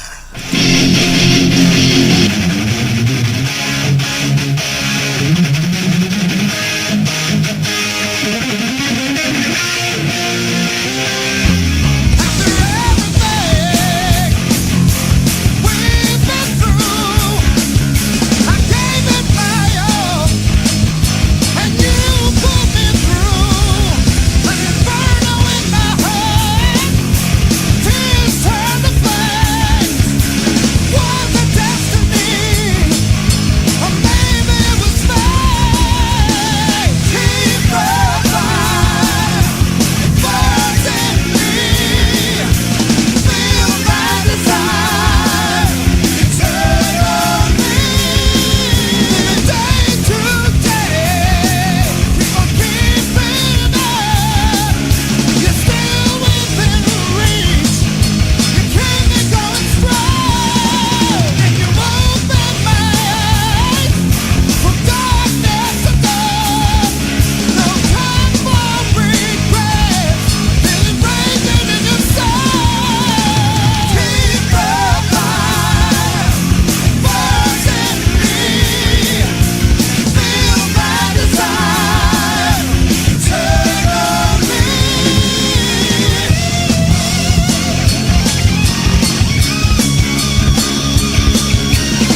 Wow, and that is Neil Turbin and Deathriders. Matt, one of the greatest vocalists I've heard in metal. You know, after all these years, that guy could still fucking scream. You guys heard it right here on the damn phone. That was incredible, man. That was like, wow!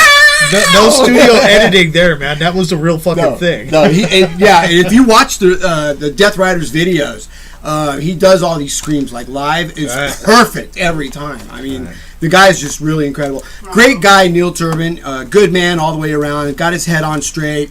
He's not. Fame hasn't affected him. Right. It's a good long interview, and he sure had a lot to say. You know, there's a lot of good stuff going on in there, and it sounds like he's got his head in the game pretty well. All right.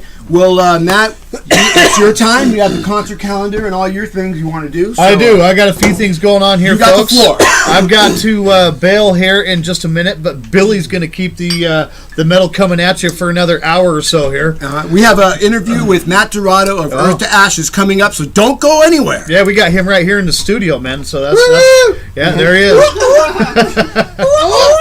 All right, you guys, check it out, metalheads. You need to tune in next Monday, 6 to 10 Pacific Standard Time on Billy Boldt Presents Thrash Zone, because next Monday we're going to be giving away a pair of tickets to Flotsam and Jetsam here in Portland, Oregon at the Tonic Lounge. Unbelievable. Yeah, that's going to be a good show, man. I can honestly say I've never seen Flotsam and Jetsam, but got to, man. Jason Newsted's old band. That's right. The band that he was in before Metallica. So listen in, metalheads. See if you can win yourself a pair of tickets to that show. That's going to be badass. Also, I want to talk about a show coming up next Saturday night. If you guys happen to be in the Central Oregon area, COMA, the Central Oregon Metal Alliance, is putting their second annual Metal Fest down there in Bend, Oregon. That's Saturday, June 21st at the 3rd Street Pub in Bend. And listen to some of these names, man. Secor, Necryptic, Season of Suffering, World of Lies, Existential Depression, Spawn, Death Agenda, Damage Overdose, Abiasis, My Band, God Denied, Grave Witch, Cruciation, and the list goes on and on. Trojan Swamp Monsters just got added to this. This fucking little town is going to get turned upside down. I'm just impressed you can read the names. I can't read those names. Oh, from the logos? From the logos. Yeah. They all just look like crazy ruins. Right. All good friends of mine, man. And all heavy hitters. I mean, Necryptic from Eugene, Season of Suffering, World of Lies, just to name the three, in my book, three top. I still want to go, hitters, man. This is pure fucking death metal, man. This show's going to kick ass. You guys got to come out and check it out. Also, we've got July 6th at the Tonic Lounge, Conquerors of the World Tour with Flesh God Apocalypse, and we have Necronomicon, Septic Flesh, Hour of Penance was on it. I'm sad to say that they had problems with their visas getting over into the country, so they've dropped off. I can't remember who took over, but you're also going to have locally Devour, My Band, God Denied opening up. It's going to be a great time. That's July 6th. We will have more on the concert calendar coming up next Monday. Once again, man, come and win those tickets. You got to call in. We'll figure something out. We'll figure out some kind of question or something. A clever way. We're going to make you work for it. Yeah. Don't just give them away. Yeah. That's too easy. Right. Anyway, metalheads, I'm out. Billy's going to keep going. Fucking keep it rolling. Stay metal. Keep true. Thank you, Matt Scott, co-host of Thrash Zone, for your help. Absolutely. And also, I want to let people know that next week on Thrash Zone, we have Steve Sarich, marijuana activist. We also have Bill Hell, who's an author of 2 books, Metallica, what was that one called? Metallica, and another one on Megadeth, and he's got a brand new one that he's done. I think it's basically on the whole Bay Area thrash scene in general. And we also have Michael Coffey of Stone Vengeance, and the first edition of Danny Shipman from Reality Check TV in San Francisco with his Diaries of Debauchery. Hey, let's also not to mention we've got the death metal band Hyborian Rage. Hyborian Rage, yes. Yes, those guys are going to be in here as well.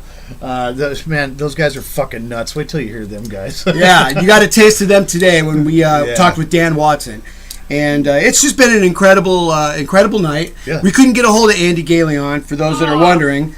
That's he didn't answer his phone. He'll come back around. Yes. I mean, we've tried a couple of times, but it is what it is.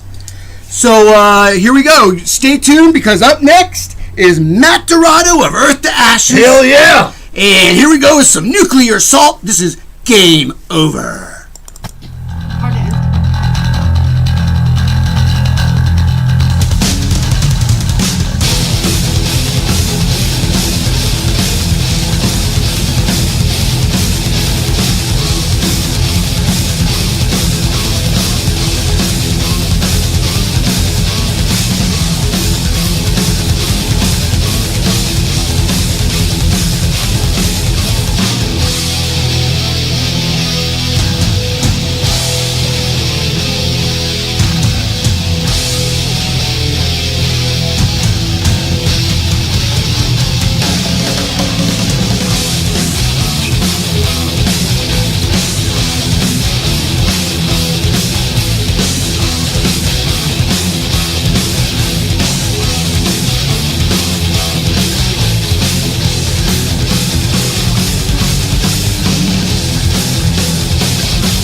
And that was some Mike Muir and Suicidal Tendencies with Suicidal Failure.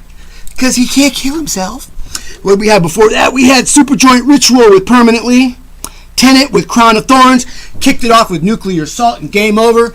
And I have with me, who's been sitting throughout the show, Matt Dorado of Earth to Ashes. What's up? This is a band from Portland, Oregon. And you guys have been around for a few years now. Yeah, it started January of 2010. Yeah, and I heard your demo, actually, that you had started out with. It was on YouTube. There was a thing on it that I was listening, and it was like your songs were a lot different then. You know. Yeah, it was, the nice thing about this newest CD is that from start to finish, we basically had the same lineup. So we went through a few different lineup changes. I think Mark is like our 5th drummer or 6th drummer. Uh-huh. And, so the songs kind of changed. You know, Angelo and I getting used to working with each other and how we write and that kind of stuff. So. And the new CD, I believe it has 11 tracks on it, right? 11 tracks, 11, yeah. And what's the name of that one? Curse Invoked. Curse Invoked, yeah. Nice cover artwork, by the way. That would be Frank Jensen, Angelo's brother. He did all the artwork for it, and he's still working on it. His goal is to have one piece of artwork for every track, because it is a concept album that kind of tells a story. So good. There you have it. So tell us what Earth to Ashes is all about. In general, really, it's like you're new to Thrashstone, so. Yeah, we I would kind of classify us more of a hard rock band than a metal band. Twin guitars, dual leads, 2 different vocalists. We both sing. There's no Cookie Monster or anything. It's clean vocals. Clean vocals. Yeah.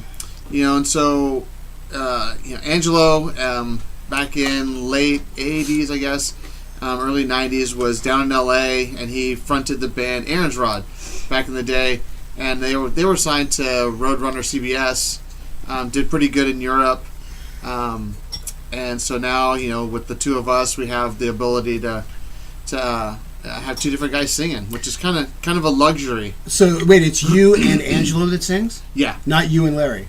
No, Larry, we keep the microphone away from Larry. Larry, you're not allowed to sing. That's funny because... what, does he forget his lyrics? No. It's more of a vocal quality. I got you. Wink, wink. Yeah. I got some live recordings from the Bossa Nova that were like, okay, we're taking away Larry's mic. All right. Yeah, he couldn't hear. That's what the problem was. Turn the monitor up, please. Okay. Yeah. All right. So now is this your first album? This is our first full length.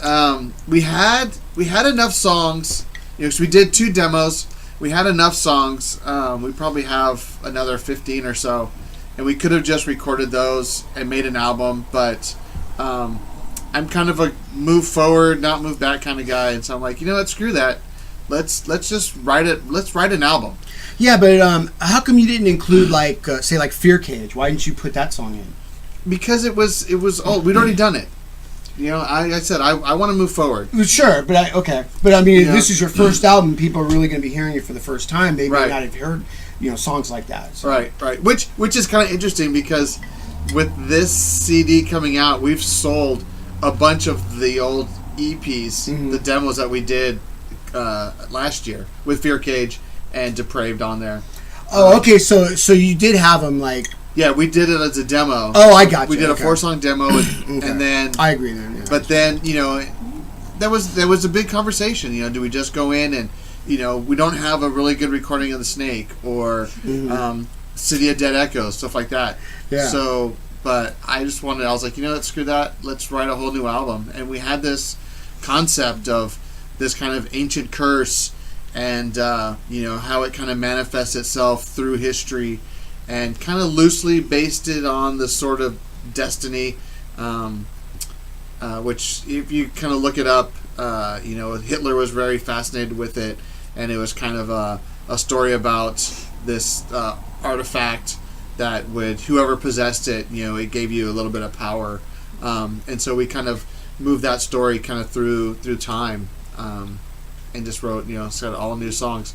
It was 16 months in the making from the beginning of the beginning of the writing process. But So it is a when concept album It is based a on that? concept album, yes, all the way through. Huh. An Earth to Ashes version of The Wall. Yeah, you know. Yeah. All right, and what gigs do you have coming up? We're playing the Northwest Ink Tattoo Fest July 4th here in Vancouver. Yep. At the Red Line at the Key? Red Line, yeah. I think that one is at like 5:30 is when we hit. There's 3 bands, maybe 4 bands playing that night. And there's some more really good bands playing Saturday also, and Sunday for that matter. Then we have July 26th at the Ash Street Saloon. We're going to be playing with Dark Light out of Seattle and Open Defiance out of Prineville and the Portland Zone Agnosia. And that's going to be that's a really good bill. That's going to be a fun that's show. Jimmy Littlefield's band. Jimmy Littlefield's band. Yeah. Yep. Yeah, very good guitar player. Yeah, hell of a drummer too. Yeah. That's his first instrument. And then the big show will be August 8th, 9th, and 10th. We are playing the Guitars Under the Stars show, and that one is in Lebanon, Oregon. If you don't have your tickets, get at our website, get to me, whatever, through Facebook or Reverb or whatever. Those tickets are like $30, and they cover all 3 days. It's Tony McAlpine, Gary Hoey, Lita Ford, Bruce Boulay of Racer X, Pat Travers, unbelievable, Floater, and then you have some really good local. Let's see, Ty Curtis, and then you have some really good local bands: Splinter Throne, Us, Black Powder Country. There's some other ones that I don't remember. And it is a couple of days, right? It's 3 days. 3 days. So there is camping available. There's camping available. Yeah. There's RV parking available. There may be some hotel rooms left, but maybe. Yeah, maybe. It's Albany. And then, they're going to have beer garden. There are 2 stages, so the music will never stop. As soon as one stage is done, the next one's firing up. Yeah. And that sounds pretty happening. I mean, you got some legends on that dude, bill. This show's going to be off the hook. I mean, I joke around about Pat Travers, but I really like Pat. I mean, when I went to high school, I was listening to Pat Travers, man. Well, and of course, Ed DeShred. Ed DeShred will be there too. Ed DeShred, yeah. But I mean, just Tony McAlpine, like we were talking about earlier. Great guitar player. Yeah. Pat Travers, man, snorting whiskey, drinking cocaine. All those hits that we heard, back in the day. Boom, boom, out go the lights. And he's playing great. We opened for him a couple years ago in Tacoma, and he's just killing it. In fact, he was here maybe a month ago. Really? I missed that. At the Tonic, yeah. At the Tonic Lounge. Everyone's at the Tonic Lounge these days. Well, they changed ownerships. They got a new booking person who has a good connections, and so they're bringing in some stuff, man. All right. Well, the first cut we're going to play for everybody here is it's called Blood and Water.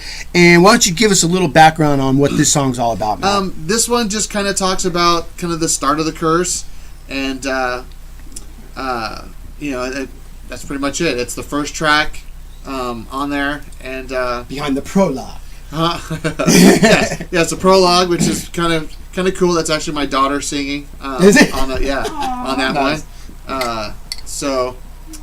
But yeah, this one's just starting at the beginning of the story. Okay, and do you write most of the music here, or I write probably 99% of the music, and then Angel writes all the lyrics. And then whoever decides to sing on whatever song, then that person will write the melody. Okay, good deal. All right, well, let's see what this is all about. This is a new album.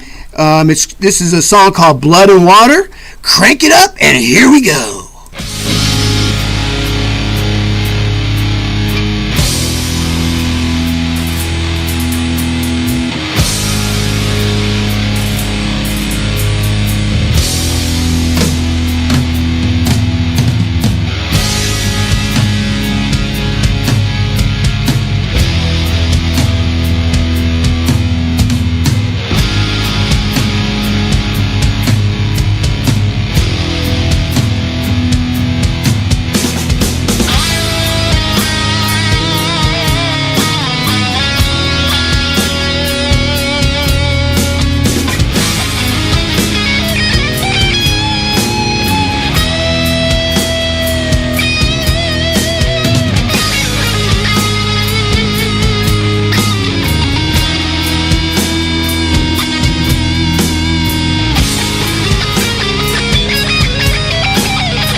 the evil within.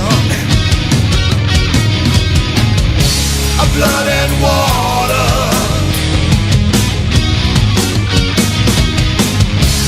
Calling the hurt is my passion. Cryptic the words I read on the wall. It comes to me, persistent is all.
Yes, and that was Earth to Ashes with Blood and Water. Great track there, Matt. Thank you. Yeah.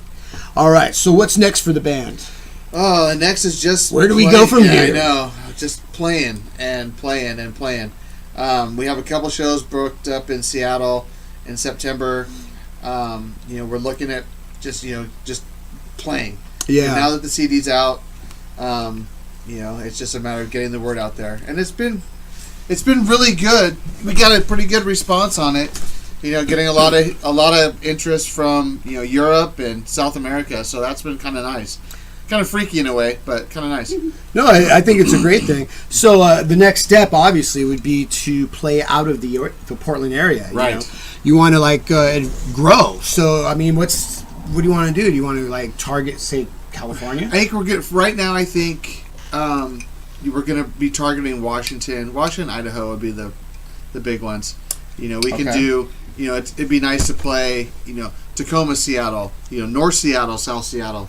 Maybe Spokane, Boise, okay, the Tri-Cities area, and kind of do that. Just kind of get it out there a little bit more. Little tester out there. Yeah. Well, it's living on the West Coast is tough because everything's so spread apart. Yeah, it's very much. Yeah, and so if we were talking about going to LA, and hitting stuff along the road along the way, and you figure it's 2,500 miles round trip. Give or take, it's basically, what is that, 24, 12. It's about $1,200, $1,300 in gas. Yeah. Well, as long as you can, get enough people in each gig That's the pay for gas for the next show, you'll be all right. And it really comes down to the numbers. It really does. Can we get enough merch? Can we get enough CD sales? Can we, to make it at least, break even? Yeah, and that's where booking comes into play, and someone that knows what they're doing. Right. Now, you mentioned Idaho. We have good friends, a band of our over in Spokane. They're called Invasive, and their singer, his name is Kane Cody. He is in charge of putting a festival together. I believe it might even be next month. If you want, I'll give you his information, and maybe you can get on the bill there. Yeah, I said it's about playing out right now. Yeah. All right. So you got a new drummer, and that's... Yeah, Mark came on about I guess he's been with us a year now. Like I said, he's drummer 5, maybe drummer 6. Wow. And he's been a really good addition. Our music is not overly progressive, but there are elements. Even in that last song, the kind of the center section is, it's 2 measures of 6/8 and a measure of 2/4. And so if you can't process that kind of stuff, it makes it kind of tough for us because it's not just straight 4/4 go go go go go. Yeah. And so him being kind of a big Rush fan, he's picked up on it really easy. And it's nice and things like that. Yeah, it's really nice, and he has a great pocket. So when the songs need to groove, they groove really well. Yeah. And it you can. As a guitar player, just having someone back there that you can count on, and where one is, it just makes my job a whole lot easier. And he's really consistent. He plays a lot of the same stuff, which again makes my job easy, being that I kind of put my playing on autopilot so I can concentrate on my singing, and so I don't hear something weird back there. And because when you do that, then it throws off your singing. Yeah, you're confident in him. Yeah, is what you're saying. That's a plus, definitely. you need your drummer to be on time. That's for damn sure. Yes. If they're off time, everything's off time. Everything's off time. Yeah.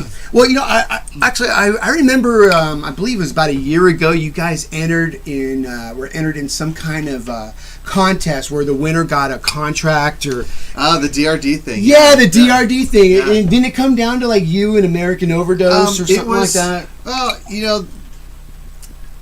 for us, the contest was not so much a contest as much as it was marketing. We kind of looked at the list of bands and pretty much knew who was going to win it beforehand. Like it was a popularity contest? Well, it was more of a stylistic thing. And it came down to, I believe, Atlas and the Astronaut and American Overdose, and Atlas won. Okay. And I thought you guys were in the running, though. I mean, we won our round, and we played good. But like I said, for us, it was getting to play in front of people that normally we wouldn't get to. Right, which is like tonight. That's why you're here tonight. Right, you want to talk to the people. Right. I mean, here you get the benefit of being heard not just in the Northwest, but all over the United States and around the world. Yeah. Thrash Zone was heard in 63 countries a couple of weeks ago. We're not sure how many we're up to tonight. I'll let you know. But, we've been picking up some really good numbers. Yeah. So I'm hoping we're going to have a few more Earth to Ashes fans by the end of the night. Our little saying in the band is one fan at a time. If we go and play a show and there's only, us and the bartender, well, our goal is to make sure that the bartender becomes a fan. All right. Why don't you tell people how they can contact you and hear your music? Where can they go? Well, there's earthtoashes.com. You can go there. We're on Facebook, Reverb Nation. The album is on CD Baby. It's on iTunes. Right now it's just digital download. Hard copies in probably 2 weeks. It's on Amazon.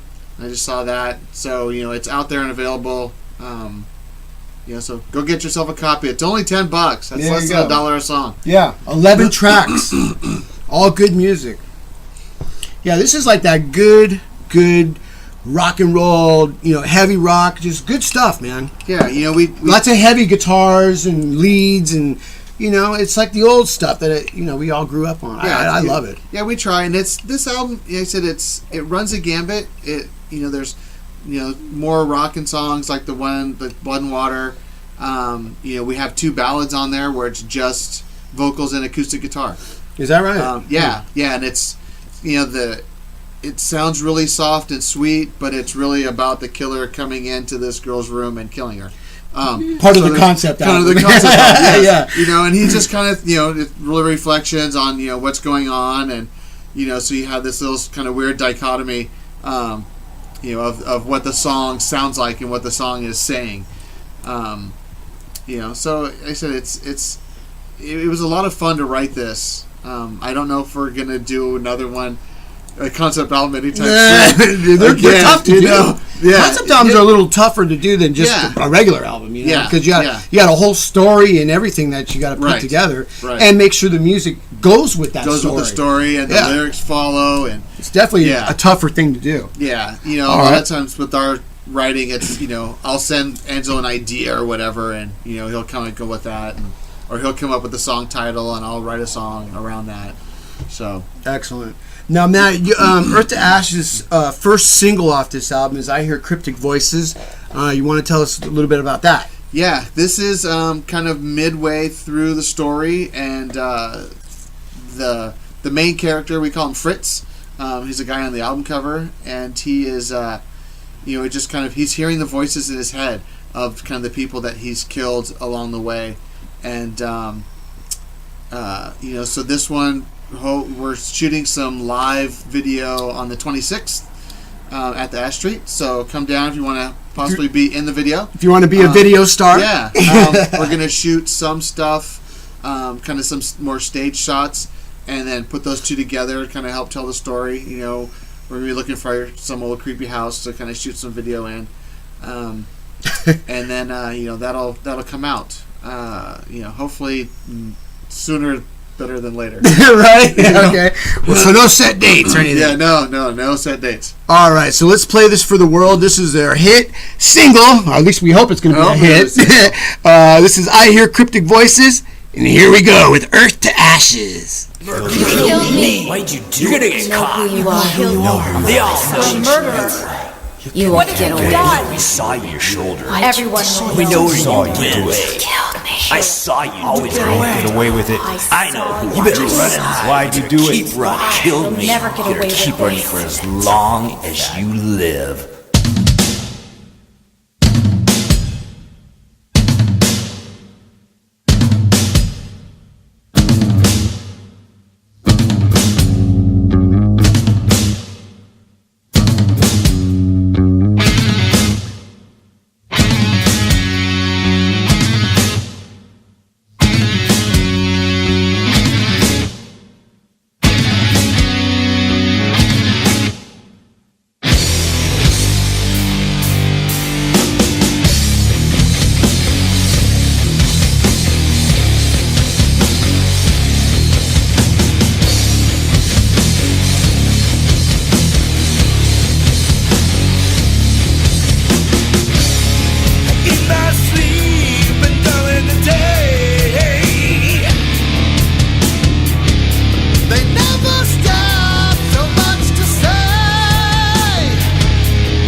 And there you have it. Earth to Ashes with I Hear Cryptic Voices. I love the beginning of that, Matt. With all the voices in there. Yeah, that was done by some friends of ours over in Hawaii. They recorded all that stuff for us. That was really creepy. Shipped it on over. Yeah, it's, trying to tell the story. Then we brought it in, and the album was actually recorded with Kevin Hahn over at Opal Studios, and he just does such a great job. We really like being over there with him. Opal Studios? Yeah. Is that in Portland? It's in Portland. Oh. Yeah. He does a great job with us, and just like it. That was a good deal. Yeah. All right. Well, just real quick, winding down tonight's guests, I want to thank Rik Raff from Above Ground and Something Metal. Alex Ragosa, he couldn't talk with us tonight because he was too sick, but his friend Mark, he did, and we thank him for that. Of course, very entertaining interview was Will Carroll from Death Angel. I loved that interview. That was great. Mark Abbattista, Attorney to the Stars. Great guy, very informative. We missed Andy Galeon. He didn't answer the phone. And we want to thank, of course, the metal beast, Neil Turbin, formerly of Anthrax, now with Deathriders. Beautiful voice, one of the best singers in rock and roll, Matt. Yeah, he has a great voice. Yeah, and next week we don't... Next week, I know I'm like a talking head. Next week, be sure to listen in to Thrash Zone as we have Steve Sarich, marijuana activist, along with Hyborian Rage, Bill Hale, author Bill Hale, Michael Coffey of Stone Vengeance, and Danny Shipman of Reality Check TV in San Francisco with his first edition of Diaries of Debauchery. And that is something I am looking forward to very much. Any last words, Matt? Yes. July 4th at the Holiday Inn, the Key. July 26th at the Ash Street Saloon, both in one in Vancouver, one in Portland. And of course, get your tickets for the Guitars on the Stars. That is definitely a show you don't want to miss. And of course, pick up the album because that helps pay our gas and all that kind of good stuff. There you go. Support your local bands. There you go. All right. Well, we're not quite done yet. We're gonna play some Slayer. This is Hardening of the Arteries.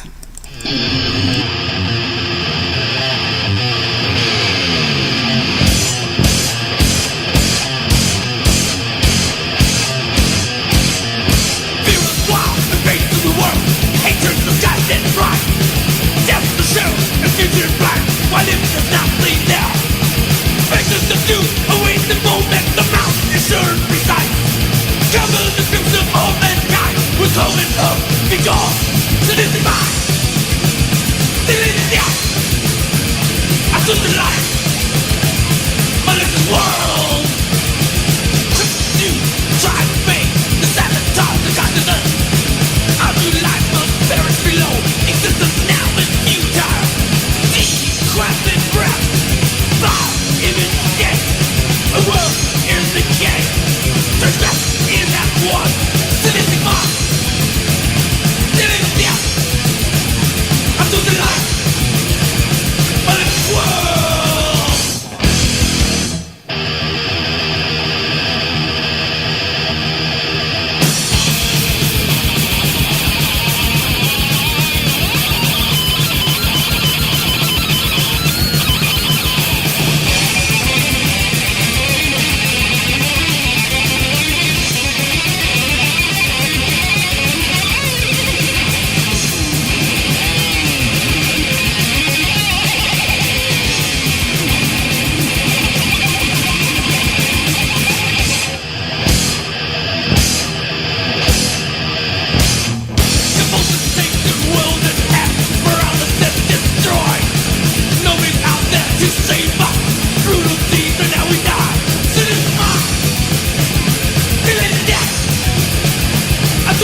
This is Alice Cooper for RADD.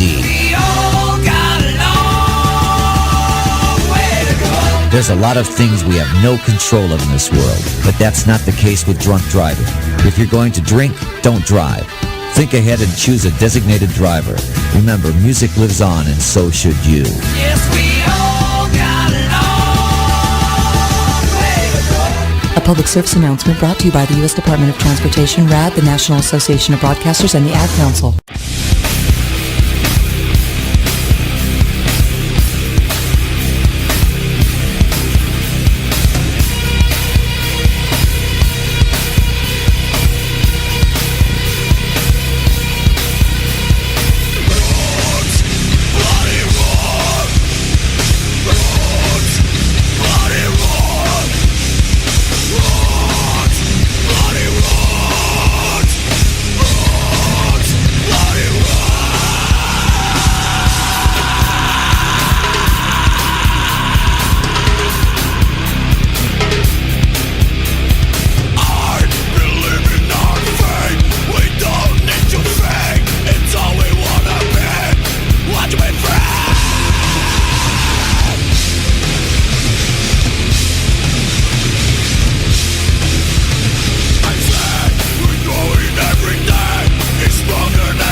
What an awesome night here at Thrash Zone. Thank you, everybody, for listening and for supporting everything that I do here on the radio. And believe me, it's very much appreciated, and I appreciate all the love and all the music and everything that everyone submits.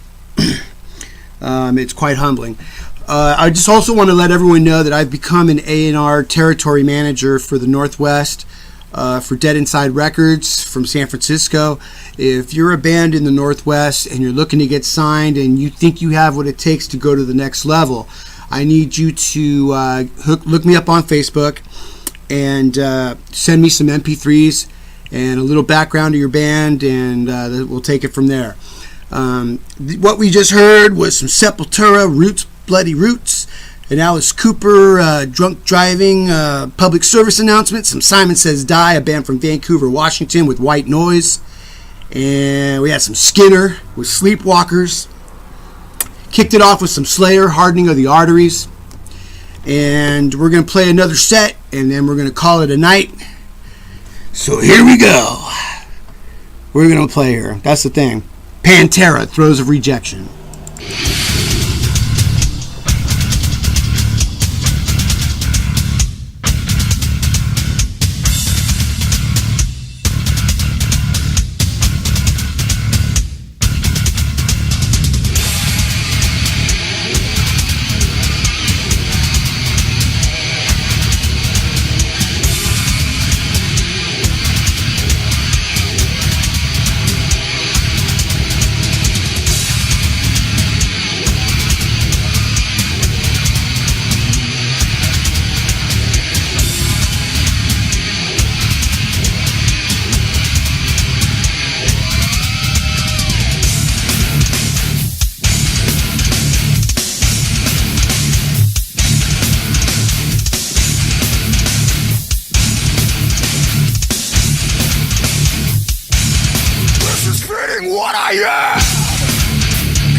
Majority, you're listening to the Thrash Zone.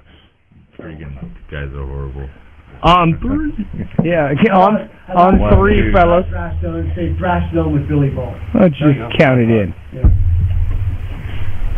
Give us a count in, will you? 5, 4, 3. Hey, this is Violent Majority. And you're listening to Thrash Zone with Billy Boldt. That's hard. This is... Hey. You always do a 4 count, not a 5 count. 5, 4, 3. Yeah, that's what Bucky does. He did the other 4 camera motion. Let's go. 3, 2, 1. Where's 4? Forget 4. 4 doesn't exist. Ready? 1, 2, 3. 1. This is Violent Majority. You're listening to Thrash Zone with Billy Boldt. How about we have each of you do it? There you go. And take the best one. Do your name. This is Thrash Zone. This is Chris Baker from Violent Majority, and you are listening to Thrash Zone with Billy Boldt. This is Darren Calderwood, and you listen to the Thrash Zone with Billy Boldt. This is Steve from Violent Majority. You listen to Thrash Zone with Billy Boldt. This is Dave from Violent Majority. You're listening to Thrash Zone with Billy Boldt. Yeah, let's put some anger into it. You're Violent Majority, man. We're really tired and we want to go home. Come on. I think I'm done. Come on, one more time. Hi, this sucks. I'm really tired. I want to go home. We're Violent Majority. All right. You're listening to Really Thrash not. Zone with Billy Boldt.